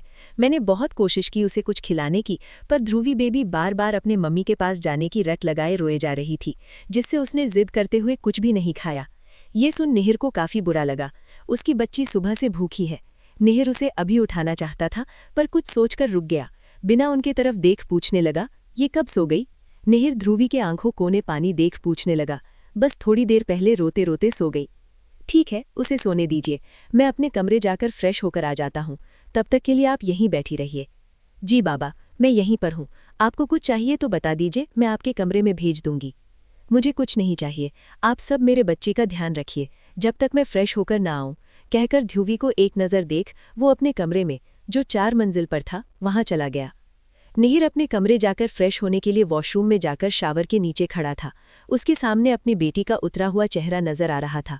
वो जल्दी से फ्रेश होकर अपने कपड़े पहन ध्रुवी के कमरे में जाने लगा। जारी है। ध्रुवी कहाँ है? वहीं दूसरी तरफ ध्रुव को ध्रुवी के बारे में पता चला के बाद वो रीना के हाथ बिना खाए कमरे भागकर ध्रुवी को हर जगह जाकर देखने लगा। उसे ऋषभ की बातों पर यकीन नहीं हो रहा था, इसलिए वो उसे आवाज़ देकर खोजने लगा। जब पूरा घर घूमकर ध्रुवी उसे कहीं नहीं दिखी तो उसे ऋषभ के बातों पर यकीन हो गया। ध्रुव रोते हुए रावी के कमरे में गया। रावी फ्रेश होकर बाहर आई थी। ध्रुव अंदर आकर रावी देख दौड़ते हुए अपने हाथ रावी को घेर लिया और रोते हुए बोला, मॉमी, ध्रुवी कहाँ है? मैंने उसे हर जगह ढूंढ लिया पर वो मुझे कहीं नहीं मिली। क्यों, सच में मिस्टर अग्निहोत्री उसे अपने साथ लेकर घर चले गए? पर वो ध्रुवी क्यों लेकर गए मॉमी? रावी को ध्रुवी के जाने से अंदर हिल गई थी। अपनी बेटे हालत देखकर और ज्यादा बेबस हो गई। उसने खुद के अंदर के दर्द को छुपाकर अपनी बेटे को गोद में उठा लिया। ध्रुव बेटा, आप तो मॉमी के समझदार बेटे हो ना? तो पहले रोना बंद कीजिए, तुम रोते हुए बिल्कुल अच्छे नहीं लगते, बोलकर उसे आंखों में आंसू साफ करने लगी। ध्रुव अपनी आंखों में मोटे मोटे आंसू लिए रावी के चेहरे को देख रहा था। रावी की आंखों रोने से सूज गई थी। मॉमी, क्या ध्रुवी अब अभी हमसे नहीं मिलेंगी? क्या मिस्टर अग्निहोत्री उसे हमारे घर वापस नहीं लेकर आएंगे? मैं ध्रुवी के बिना अकेले नहीं रह सकता मॉमी, प्लीज़ आप उसे मेरे लिए वापस घर लेकर आइए। कहते हुए ध्रुव फिर से रोने लगा। उसको रोता हुआ देख रावी को कुछ सूझा नहीं और वो अचानक बोल पड़ी, बेटा तुम शांत हो जाओ, हम कुछ ऐसा करेंगे जिससे ध्रुवी वापस घर आ जाए। पहले तुम रोना बंद करो। ये सुनकर ध्रुव, सच में मॉमी, आप ध्रुवी को लेकर आएंगी? आप प्रॉमिस करिए आप ध्रुवी वापस घर लेकर आएंगी। ये सुनकर रावी को अपने बात पर पछताना हुआ, पर उसके बेटे की आंखों में से आंसू बहना थम गया थे। ध्रुव अपना हाथ आगे करके रावी को प्रॉमिस मांगने लगा। रावी ने कभी ध्रुव से वो प्रॉमिस नहीं करती थी जिसे वो पूरे करने में असफल रहे, इसलिए वो अपना हाथ बढ़ाने के लिए झिझक रही थी। उसको हाथ आगे ना बढ़ाता देख ध्रुव समझ गया कि उसकी मॉमी सिर्फ उसका मन बहलाने के लिए उससे ऐसी बातें कर रही है जिसे सुनकर वो शांत हो जाए। उसे ये बात बिल्कुल मंजूर नहीं थी कि उसका कोई मन बहलाने के लिए उससे ऐसी बातें करे। भले वो छोटा बच्चा था, पर उससे गुस्सा बड़ों के जितना था। उसे झूठी उम्मीद दिखाने वाली बात बोलने से वो रावी को देखकर गुस्से में बोला, मुझे नहीं पता मॉमी, मुझे अभी के अभी ध्रुवी मेरे सामने चाहिए, मुझे उसे देखना है। अगर आप उसे अभी मेरे सामने नहीं लेकर आई तो मैं आपसे कभी बात नहीं करूंगा।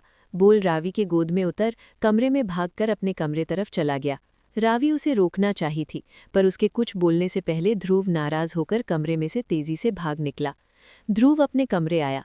अपने बहन को दूर होने ख्याल से उसे निहिर पर बहुत गुस्सा आ रहा था। वो अपने दांत भींचते हुए, I hate you mister Agnihotri, आप बिल्कुल भी अच्छे इंसान नहीं हैं। मैं आपको इस बात के लिए कभी माफ़ नहीं करूंगा, ना कभी आपको डैड कहूंगा। आपने मेरी ध्रुवी को मुझसे अलग करके बहुत बड़ी गलती कर दी। I really hate you. बोलते हुए उसके कमरे में जितने खिलौने थे उसे गुस्से सबको तोड़ना शुरू कर दिया। जो उसके हाथ लगाता, जो सारा सामान वो गुस्से में तोड़ देता। रीना ऋषभ को समझाकर ध्रुव को देखने के लिए उसके कमरे में आ रही थी।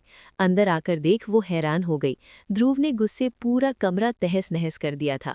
रीना उसको इस तरह गुस्सा करता देख उसे शांत करने के लिए उसके पास जाकर बोली, "What is this madness ध्रुव? तुम्हें चोट लग जाती तो?" कहकर उसे खींचते हुए अपने गले लगाकर शांत करने लगी। रावी भी उसकी फिक्र करते हुए कमरे में आ गई। ध्रुव के कमरे हाल देख रावी को ध्रुव पर गुस्सा आने लगा। ध्रुव ने अपने गुस्से में आकर किसी चीज़ की परवाह नहीं करता था, चाहे वो चीज़ कितनी महंगी क्यों ना हो, वो चीज़ तोड़ने में बिल्कुल नहीं सोचता था। रावी एक नज़र पूरे कमरे देख ध्रुव को देखकर गुस्से में बोली, have you lost your mind Dhruv? ऐसे कौन अपने कमरे जाकर अपने खिलौने को तोड़ देता है? ये क्या हाल कर दिया आपने अपने कमरे का? बोलो, जवाब दो मुझे। रावी ध्रुवी को चिल्लाते हुए डांटने लगी। ध्रुव अपने बहन के गम में पहले ही दुखी था, ऊपर रावी की डांट सुनकर वो और ज्यादा मायूस हो गया। वो बिना रावी को देखे, मुझे आपसे बात नहीं करनी, बोल रीना से अलग होकर कमरे से बाहर निकल गया। उसको जाता देख रावी, रोको ध्रुव, मैंने कहा रुक जाओ। पर ध्रुव रावी को अनसुना करके वहां से चला गया। रावी उसके पीछे जाने लगी तो रीना उसका हाथ पकड़ उसे रोकते हुए, दी, आपको इस तरह से ध्रुव को नहीं डांटना चाहिए था। वो पहले से ही ध्रुवी को घर न देख परेशान था, ऊपर आपकी डांट सुनकर वो और नाराज हो गया। रीना, तुमने देखा नहीं इसने कमरे की क्या हालत बना रख दी है? वो अभी सिर्फ 5 साल का बच्चा है, पर इसका गुस्सा बड़ों की तरह है, जिसे गुस्से में किसी चीज़ की कोई अहमियत नहीं है, बस अपना गुस्सा उन पर निकालकर खुद को शांत होना है। माना ध्रुवी के जाने वो हर्ट हुआ है, पर इसका मतलब ये नहीं है कि वो अपना गुस्सा इस तरह खिलौने और बाकी चीज़ों तोड़कर निकाले। शायद ये हमारे लाड प्यार में कुछ ज़्यादा ही बिगड़ गया है, जिसे किसी चीज़ के टूटने से कोई फर्क नहीं पड़ता। रीना, दी, ऐसे गुस्सा करने से बात और बिगड़ जाएंगी। आप शांत हो जाइए। आपने देखा वो आपके डांट से कितना नाराज हो गया आपसे। और रही चीज़ तोड़ने का, तो वो ऐसी हरकत हमेशा गुस्सा होने पर करता है। वो जानबूझकर चीज़ें नहीं तोड़ता, उसे अपने गुस्से पर काबू करना नहीं आता, इसलिए उसके हाथों से ऐसी हरकत हो जाती है। रावी, रीना, उसे अपनी चीज़ों से प्यार नहीं है। वो गुस्से में आकर उन चीज़ों को भी तोड़ देता जो उसके करीब हों, और इस बातें उसे ज़रा भी पछतावा नहीं है। मुझे खुद ये समझ नहीं आता कि मेरा बच्चा इतना गुस्सैल क्यों है। रीना, आप ज़्यादा मत सोचो दी, मैं ध्रुव को समझाती हूँ। आप पहले से परेशान हैं और ज़्यादा अपने दिमाग पर जोर मत डालिए, वरना आपकी तबीयत फिर ख़राब हो सकती है। मैं ध्रुव को देख कर आती हूँ, कहकर रीना ध्रुवी को देखने के लिए कमरे बाहर चली गई। रावी जो ध्रुव के कमरे में खड़ी थी, वो सारा टूटा सामान देखकर उस कमरे साफ करने लगती है। वहीं दूसरी ओर निहिर के मैंशन में निहिर फ्रेश होकर ध्रुवी के कमरे में आ गया। ध्रुवी जो सपने में अपनी मम्मी दूर जाते देख रोते हुए बेड उठकर रोने लगी। उसको रोता देख निहिर उसके पास गया। ध्रुवी, उसने बड़े प्यार से अपने बेटी को आवाज़ दी। ध्रुवी जो रो रही थी वो आवाज़ सुन अपने पल के ऊपर करते हुए देखते हैं जहां निहिर उसके करीब आ रहा था। ध्रुवी उसे अपने भरी हुई आंखों से देख रही थी। निहिर ने मीना ताई को इशारे से बाहर जाने को कहा। उसका इशारा समझते ही मीना ताई मुस्कुराते हुए ध्रुवी को देख कमरे में चली गई। निहिर आगे आकर उसके अपनी गोद में लेकर, क्या हुआ बेबी, आप इतना क्यों रो रही हो? किसी ने आपसे कुछ कहा क्या? बोलकर उसके आंसू साफ करने लगा। ध्रुवी, आप वही हो ना जो हमारे स्कूल में हमसे झूठ बोलकर खुद को हमारे डैडी बता रहे थे? निहिर, तुम ऐसा क्यों बोल रही हो बेबी, मैं आपका डैडी हूँ। झूठ, आप झूठे बोल रहे हो। आप मेरे नहीं धानी के डैडी हो। मैंने उसे प्यार करते हुए और आपको डैडी कहते हुए देख लिया। आप कोई मेरे डैडी नहीं है। मुझे मेरे घर वापस मम्मी के पास जाना है, मुझे नहीं रहना यहाँ पर। ये बोल वो आपसे रोने लगी। बेबी, आपको मिसअंडरस्टैंडिंग हुई है। मैं आपका भी डैडी हूँ और धानी का भी। धानी आपकी बहन है बेबी, इसलिए वो मुझे डैडी बोल रही थी। आपकी दूसरी बेटी है, मतलब धानी मेरी स्टेप सिस्टर है, इसलिए वो आपको डैडी बोल रही थी। आपने दूसरी औरत से शादी कर ली, आपने मेरी मम्मी को धोखा दिया।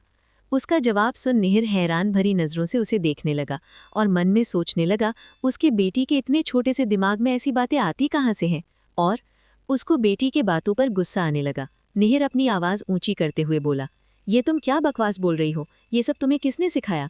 और तुमसे ये किसने कहा धानी तुम्हारी स्टेप सिस्टर है? She is not your step sister, she is your cousin sister, got it? और मैं ही आपका डैडी हूँ, ये बात अपने दिमाग में डाल लो। उसकी तेज आवाज़ सुन ध्रुवी, जो थोड़ी देर तक शांत हुई थी, वो डर से फिर से रोने लगी।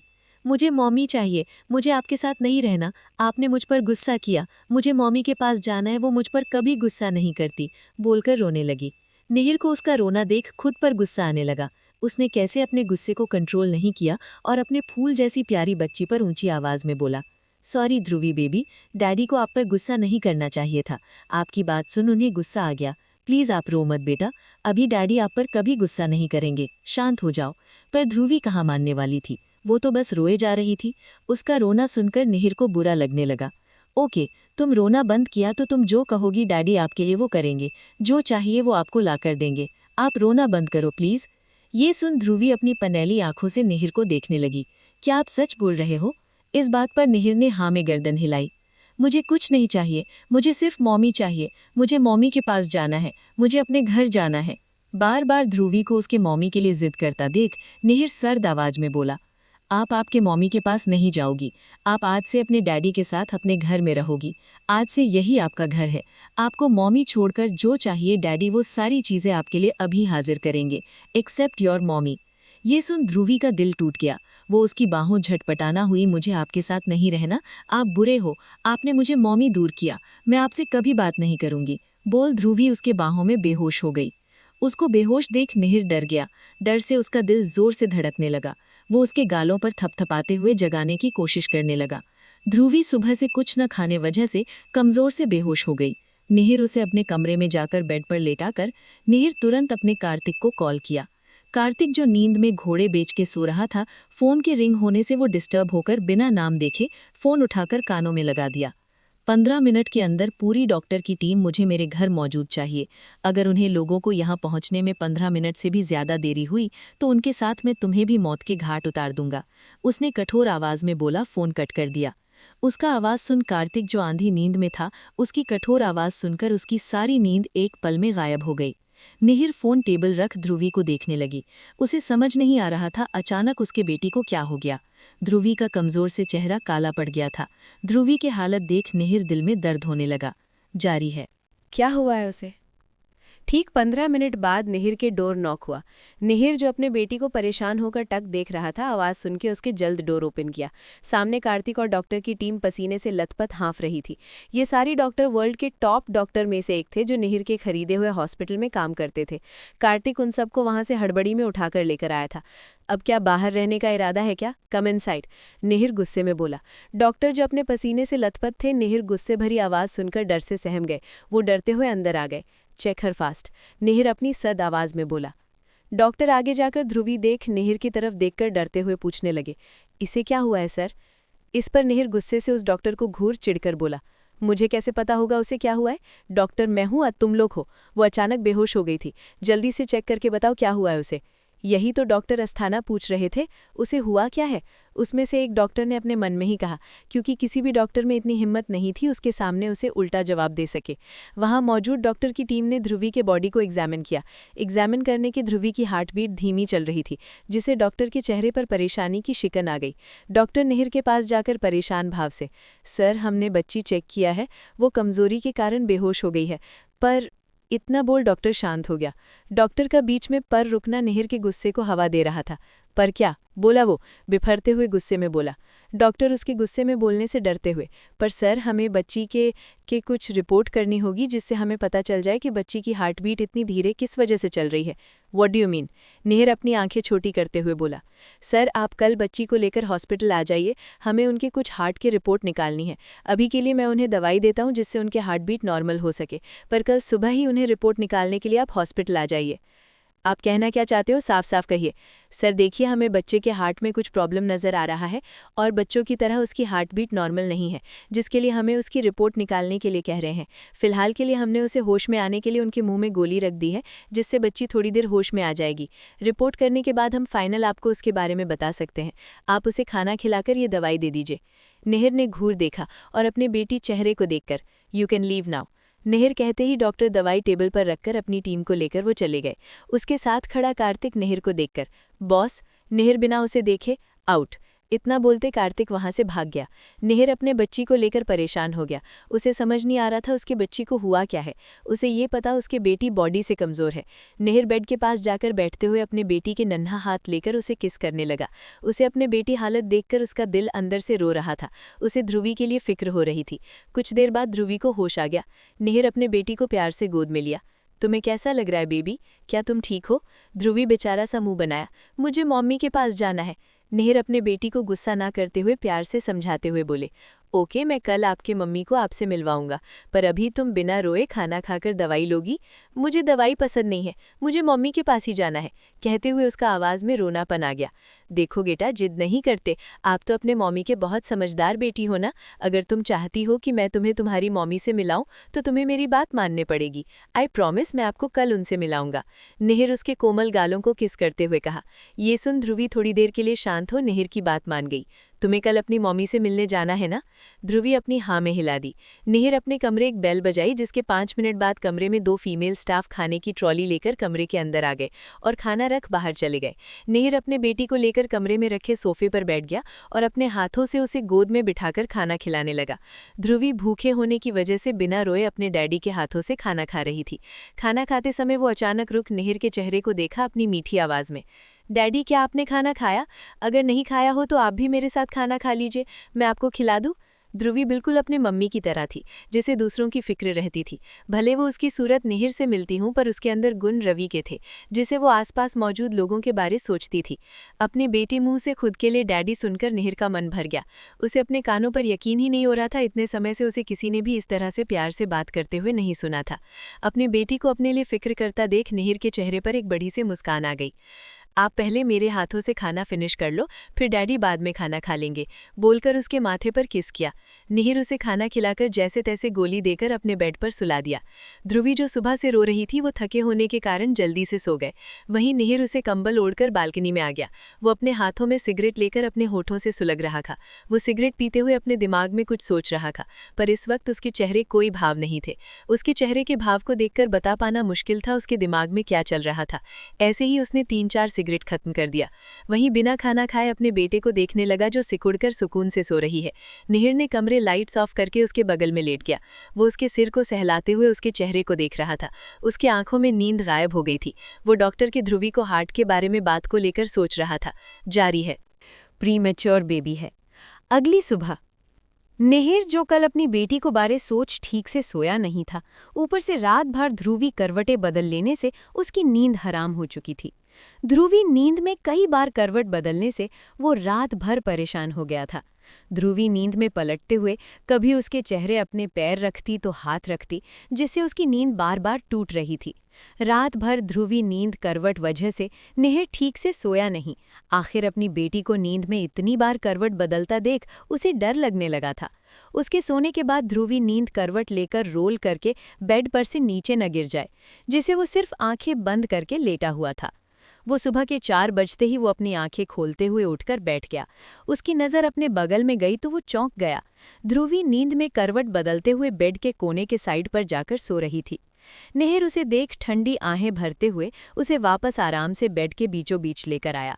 अपनी बेटी का मासूम चेहरा देख उसके होठों पर मुस्कान आ गई। निहिर नीचे झुक अपनी बेटी का खूबसूरत माथे पर अपने होठ रख उसे किस करके पीछे हो गया और उसको कंबल डालकर उसके आजू बाजू 3-4 कुशन्स लगाकर बेड से उठकर क्लोजेट रूम में गया और जिम जाने के कपड़े पहनकर रूम में निकलकर अपने फ्लोर पर बने जिम में चला गया। 2 घंटे बाद जिम में कसरत करने बाद निहिर पसीने से लथपथ होकर अपने कमरे की तरफ बढ़ गया। टॉवल से अपना पसीना पोंछते हुए कमरे आया। उसने एक बार अपनी नज़रें घुमाकर बेड के तरफ देखा, जहां ध्रुवी कुशन्स के ऊपर अपने पैर फैलाए रो रही थी। निहिर उसे देख फ्रेश होने वॉशरूम में चला गया। फ्रेश होकर वो अपने कमरे आकर क्लोजेट रूम में जा डोर स्लाइड करके कुछ देर के लिए नॉर्मल शर्ट और पैंट पहनकर कमरे में आ गया और मेड से कहकर अपने लिए ब्लैक कॉफ़ी अपने कमरे में लाने को कहा। निहिर अपने लैपटॉप को लेकर सोफे पर ऑफिस का काम करने लगा। कुछ वक्त बाद मेड निहिर के कमरे में कॉफ़ी लेकर आई और बिना आवाज़ किए कॉफ़ी मग निहिर के सामने टेबल पर रख रूम से चली गई। वहीं दूसरी तरफ रावी के घर अपने बेटे को मनाते हुए उसके कमरे में सो गई। कल रात ध्रुव ने सबको परेशान करके रखा था, जिसे घर में किसी सदस्य ने बिना खाना खाए अपने कमरे में सो गए थे। रावी जैसे आंखें खुली, सामने उसे ध्रुव का सोता हुआ चेहरा नजर आया। रावी उसके सिर पर हाथ फेरने के लिए हाथ आगे बढ़ा दिया तो ध्रुव नींद में अपनी बहन को याद करते हुए, मॉमी प्लीज़ ध्रुवी को लेकर घर आएं, आई प्रॉमिस मैं आप पर कभी गुस्सा नहीं करूंगा, ध्रुवी प्लीज़ घर आ जाओ। ध्रुव को नींद में ध्रुवी का नाम लेकर रावी का दिल पसीज गया। उसके आंखों में आंसू भर गए। वो अपने बेटी के बालों को सहलाते हुए बोली, बेटा मॉमी जानती हैं आप अपने बहन से बहुत प्यार करते हो, उसके बिगर रह पाना आपके लिए मुश्किल हो रहा है, पर बेटा मुझे थोड़ी दिनों का वक्त दीजिए, मॉमी कुछ न कुछ सोचकर आपके बहन को वापस घर लेकर आ जाएंगी। रावी ध्रुव के चेहरे को चूमते हुए बोली। ध्रुव जो नींद में ध्रुवी को सपने अपने घर में आते हुए दिखाई दी, जिससे उसके होठों पर नींद में प्यारी स्माइल आ गई। रावी ध्रुव के कमरे से निकलकर अपने कमरे आई। जॉगिंग करने कपड़े शूज पहनकर जॉगिंग करने घर से बाहर निकल गई। जॉगिंग करते समय उसके दिमाग में ध्रुवी को कैसे वापस घर लाया जा सके, यही बात उसके दिमाग में घूमने लगी। रावी अपना सिर नीचे झुका ध्रुवी के सोच विचार में डूबी जॉगिंग करते हुए घर से बहुत दूर आ गई थी, जिससे उसको एहसास नहीं था। तभी अचानक किसी के चिल्लाने की आवाज़ आई। ओ मैडम, मरने का इरादा है क्या? रावी ने आवाज़ सुनकर अपना सिर ऊपर करके देखा, जहां पर टैक्सी ड्राइवर अपने टैक्सी से बाहर निकलकर बाहर उसे गुस्से में घूर रहा था। नींद में दौड़ रहे हो क्या मैडम? इतनी बड़ी टैक्सी आपकी आंखों को दिखाई नहीं दी क्या? मरने का इतना शौक है तो कहीं और जाकर मरो। अगर मैं एंड मूवमेंट पर ब्रेक नहीं मारता तो आप इसी तरह दौड़ते हुए उछलकर ऊपर चली जाती हैं, टैक्सी ड्राइवर ने बेहद गुस्से से कहा। रावी को एहसास हुआ कि वो रोड के साइड पर ना दौड़कर रोड पर दौड़ रही हैं। रावी को अपने गलती एहसास होते ही वो तुरंत उससे माफ़ी मांगते हुए, सॉरी भैया, मेरा ध्यान नहीं था, मुझे माफ़ कर दीजिए, आइंदा से मैं ध्यान रखूंगी, I am sorry. Taxi driver उसे घूरकर अपने टैक्सी में बैठते हुए, पता नहीं आजकल के लोगों को कौन सा शौक चढ़ा रहता है सुबह सुबह नींद में उठकर दौड़ने का, बोलते हुए टैक्सी रावी के बाजू से निकलकर वहां से चला गया। रावी जो उसकी सारी बातें सुन ली थी, वो उसकी गलती होने पर वो चुपचाप वहां से निकल अपने घर जाने के लिए निकल पड़ी। वहीं नहर अपने लैपटॉप पर काम किए जा रहा था। तभी ध्रुवी नींद में चिल्लाने लगी, मॉमी प्लीज़ मुझे छोड़कर मत जाओ, प्लीज़ मॉमी, बोलते हुए नींद में आधी पैर चलाने लगी। नहर तुरंत लैपटॉप सोफे पर रख बेड पर चढ़कर उसे अपने सीने से लगाकर शांत, श्श, हाय बेबी, रिलैक्स, आप सपना देख रही हो, आपको कोई कहीं छोड़कर नहीं जा रहा है, अभी आप डैडी के घर पर उनके साथ हो, बोलकर उसकी पीठ सहलाने लगा। ध्रुवी किसी गर्म बाहों का एहसास महसूस करते हुए अपनी आंखें खोलकर देखने लगी। वो इस वक्त अपने डैडी के सीने से चिपक गई थी। ध्रुवी अपने चेहरे ऊपर करके देखने लगी, जहां उसकी नज़र उसके डैडी के आंखों से जा मिली। ध्रुवी अपने डैडी के चेहरे को देख रही, जो बिल्कुल उसकी तरफ मिलता जुलता था। नेहिर भी अपना सिर नीचे करके उसे देख रहा था। उसकी नीली गहरी आंखें देख ध्रुवी के चेहरे पर मुस्कान आ गई। गुड मॉर्निंग डैडी, बोलकर उसने नेहिर के गालों पर किस किया। नेहिर के लिए उसके बेटी को इतने प्यार से गालों चूमना उसे पिता होने का एहसास दिला रहा था। अपनी बेटी के दिल में अपने लिए प्यार देख नेहिर खुशी उसे गालों किस करते हुए, गुड मॉर्निंग बेबी, चलो अब तुम मीना ताई के हाथों से रेडी हो जाओ, हमें हॉस्पिटल जाना है। नेहिर उसे बेड से उठाकर अपने गोद में लेते हुए बोला, हॉस्पिटल? पर क्यों डैडी, मुझे तो कुछ नहीं हुआ है, मैं तो बिल्कुल ठीक हूँ, ध्रुवी ने बड़े प्यार से कहा। हाँ मुझे पता है बेबी, तुम बिल्कुल ठीक हो, पर डॉक्टर अंकल आपको फिर से एक बार चेक करने के लिए बुलाया है, तो हमें वहाँ आना होगा। उसके बाद मैं आपको आपके मॉमी से मिलाऊंगा। अपनी मॉमी का जिक्र होते ही ध्रुवी खुश हो गई। तभी नेहिर ने फ़ोन करके मीना ताई को कमरे में आने को कहा। मीना ताई नेहिर के कमरे आ गई। नेहिर उसके तरफ देखकर, मीना ताई, ध्रुवी को उसके कमरे ले जाइए और रेडी कर दीजिए, हमें थोड़ी देर बाद बाहर जाना है। मीना ताई बिना सवाल किए मुस्कुराते हुए ध्रुवी को नेहिर के गोद में लेकर कमरे से चली गई। उसके जाते नेहिर अपने बिजनेस सूट को पहनने के लिए क्लोजेट रूम के तरफ चला गया। नेहिर अपने मल्टी कलर का 3 पीस सूट पहनकर मिरर के सामने खड़ा अपने बालों को सेट करने लगा। तभी उसे ध्रुवी की बात याद आ गई, तो उसने रावी को फ़ोन किया, पर सामने से किसी ने कॉल उठाया नहीं। नेहिर को बिल्कुल पसंद नहीं था कोई उसका कॉल को इग्नोर करके दे। नेहिर को रावी का कॉल ना उठाने से गुस्सा आ रहा था। वो दांत पीसते हुए बोला, ये औरत हमेशा मुझे गुस्सा दिलाने का एक मौका भी नहीं छोड़ती। पता नहीं सुबह सुबह ऐसा कौन सा काम कर रही है जैसे उसको 1 मिनट भी फ़ोन उठाने की फुर्सत नहीं है। उसने गुस्से में अपने फ़ोन को घूरा, फिर से रिटर्न कॉल ना कर गुस्से में मैसेज टाइप करके ध्रुवी को मिलने का मैसेज भेज दिया। मीना ताई ध्रुवी को लेकर 3 मंजिल पर आ गई। नेहिर इसके आने पहले ही ध्रुवी के कमरे से लेकर उसको कपड़ों तक सारी चीज़ें वहां लाकर सेंड कर दी थी। मीनाताई उसे नहलाकर व्हाइट कलर के प्रिंसेस वाली फ्रॉक पहनाई और कमरे से निकल लिफ्ट से नीचे लिविंग एरिया में नाश्ता करने के लिए आ गई। निहिर भी अपनी बेटी का इंतजार किए डाइनिंग हॉल में बैठा था और उसके आसपास 5 नौकर उसके आसपास खड़े थे। ध्रुवी उसके पास जाकर how am I looking daddy? Dhruvi उसके सामने गोल घूमकर पूछने लगी। वहां पर काम कर रहे नौकरों को ध्रुवी को ऐसा करता देख उस पर बड़ा प्यार आ रहा था। निहिर मुस्कुराते हुए you looking like princess baby, चलो आओ ब्रेकफास्ट करते हैं। निहिर उसे टेबल बिठाया। वहां खड़ी 2 मेड ने निहिर ध्रुवी को ब्रेकफास्ट परोसा कर पीछे हटकर वहीं खड़ी रहीं। वहीं दूसरी तरफ रावी घर पहुंच गई थी। रावी सीढ़ियों से होकर अपने कमरे की तरफ जाने लगी, तभी पीछे से रीना उसे आवाज दी आप कहाँ गई थी? रावी ने पलट देखा जहां रीना उसके कमरे में बाहर आ रही थी। मैं जल्दी उठ गई थी, इसलिए सुबह जॉगिंग पर चली गई थी। उसका जवाब सुनकर रीना नाराजगी जताते हुए मुंह बनाते हुए बोली, दी आपको पता है आपकी तबीयत ठीक नहीं है तो फिर जॉगिंग पर क्यों गई? आप थोड़ा तो अपना ख्याल रखिए। आपकी तबीयत फिलहाल ठीक नहीं है तो आपको घर पर रुककर आराम करना चाहिए, ना कि बाहर जाकर दौड़ अपनी तबीयत और खराब करनी है। इस पर रावी हल्की मुस्कान से, मैं ठीक हूँ रीना, तुम ज्यादा मत सोचो। और बताओ तुम्हें कुछ काम था मुझसे या कोई बात कहनी थी? मुझे बस आपकी फिक्र हो रही थी, कहीं आप फिर से ध्रुवी की याद करके रोने ना बैठ जाएं। मुझे पता है दी, ध्रुव यहाँ ना होने पर आपके दिल पर क्या बीत रही होगी। मैं चाहती हूँ ध्रुव के खातिर आप मिस्टर अग्निहोत्री से मिलकर बात करके उन्हें समझाएं। ध्रुव अपनी बहन को बहुत मिस कर रहा है। क्यों ना आप ध्रुव को आगे रखकर अपनी बात मनवाने की कोशिश करें, शायद वो अपने बेटे के खातिर मान जाए, जिससे वो थोड़ी दिनों के लिए ध्रुवी को हमारे साथ रहने की इजाजत दे। रीना की बातों सुन रावी को भी अभी के लिए ये ऑप्शन ठीक लगा। मुझे तुम्हारी बात सही लग रही है, मुझे एक बार अपने बच्चों के लिए उससे मिलना ही होगा। फिर आपको निहिर को फोन करके उनसे मिलने के लिए चले जाइए। मैं ध्रुव का घर पर ध्यान रख लूंगी और उसे रेडी कराकर स्कूल भी छोड़ दूंगी। आप बस जल्द से जल्द उन्हें मिलकर अपनी बात समझाने की कोशिश करिए। रावी सहमति से सिर हाँ हिलाकर अपने कमरे में चली गई। वहीं निहिर अपने मैंशन में ध्रुवी को गोद में लेकर कार में बैठकर हॉस्पिटल की तरफ चल पड़ा। उसके आगे पीछे बॉडीगार्ड्स के 4-4 गाड़ी निहिर की कार को प्रोटेक्ट करते हुए आगे बढ़ रहे थे। थोड़ी देर बाद कार हॉस्पिटल के गेट के अंदर पहुंची। निहिर के बॉडीगार्ड्स कार उतरकर उन्हें दोनों को कवर करने हॉस्पिटल के अंदर लेकर जाने लगे। डॉक्टर ने पहले से ही सारी तैयारी कर रखी थी। निहिर के हॉस्पिटल में आते ही डॉक्टर ने ध्रुवी की हार्ट की रिपोर्ट निकाली और थोड़ी देर के लिए उन्हें अपने केबिन में रुकने को कहा। निहिर ध्रुवी को लेकर डॉक्टर के केबिन के अंदर चला गया। डॉक्टर ध्रुवी की रिपोर्ट के साथ अंदर आए। उनके साथ एक जाने माने स्पेशलिस्ट कार्डियोलॉजिस्ट डॉक्टर उसके साथ केबिन में आ गया। डॉक्टर नजर ध्रुवी को देख वापस निहिर को देखकर बोले, सर मुझे अकेले में आपसे कुछ बात करनी है। वो ध्रुवी के सामने कोई बात नहीं करना चाहते थे।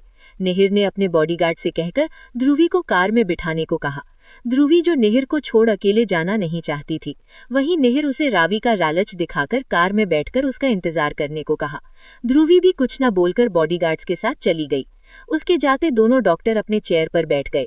निहिर उन्हें देखकर, क्या है मेरी बच्ची की रिपोर्ट में? जिसे डॉक्टर ने जवाब देते हुए कहा, सर ये आपकी बच्ची की रिपोर्ट है। बोलकर वो रिपोर्ट आगे बढ़ाकर बोला, सर आपकी बच्ची के दिल में छेद है। निहिर रिपोर्ट छोड़ डॉक्टर को खा जाने वाली नजरों से घूरने लगा, जैसे कह रहा हूं अगर ये बात झूठी निकली तो वो यहीं उसकी केबिन में समाधि बना देगा। उसके गुस्से भरी नजरों को देख वहां बैठे दूसरे कार्डियोलॉजिस्ट ने उसे देखकर डरते हुए कहा, डॉक्टर अस्थाना झूठ नहीं बोल रहे मिस्टर अग्निहोत्री, आपके बच्ची के दिल में छेद जरूरत है, पर इसमें घबराते वाली कोई बात नहीं है। बच्ची का दिल का छेद भर जाएगा, पर उसके लिए उसे दिमाग और दिल से खुश रहना होगा। उसके सामने कोई ऐसा बात नहीं करनी है जिससे बच्ची दिमाग में असर होकर दिल में उतरे। उसका क्लैरिफिकेशन देखकर डॉक्टर अस्थाना ने, हाँ मिस्टर अग्निहोत्री, डॉक्टर दीक्षित सही कह रहे हैं। मुझे आपसे और एक बात जाननी थी, क्या आपकी बच्ची प्रीमेच्योर बेबी है? इस पर नेहर उन्हें बस घूर रहा था, क्योंकि उसे भी ये बात पता नहीं थी कि ध्रुवी के प्रीमेच्योर बेबी थी। उसकी कोल्ड एक्सप्रेशन देखकर वो डॉक्टर बात को संभालते हुए, हम इसलिए ये पूछ रहे हैं क्योंकि ज़्यादातर ऐसे केसेस प्रीमेच्योर बेबीज़ में होते हैं जिससे उनका हार्ट पूरी तरह से डेवलप नहीं हो पाता। पर आप फिक्र मत करिए, आपकी बेटी ठीक है।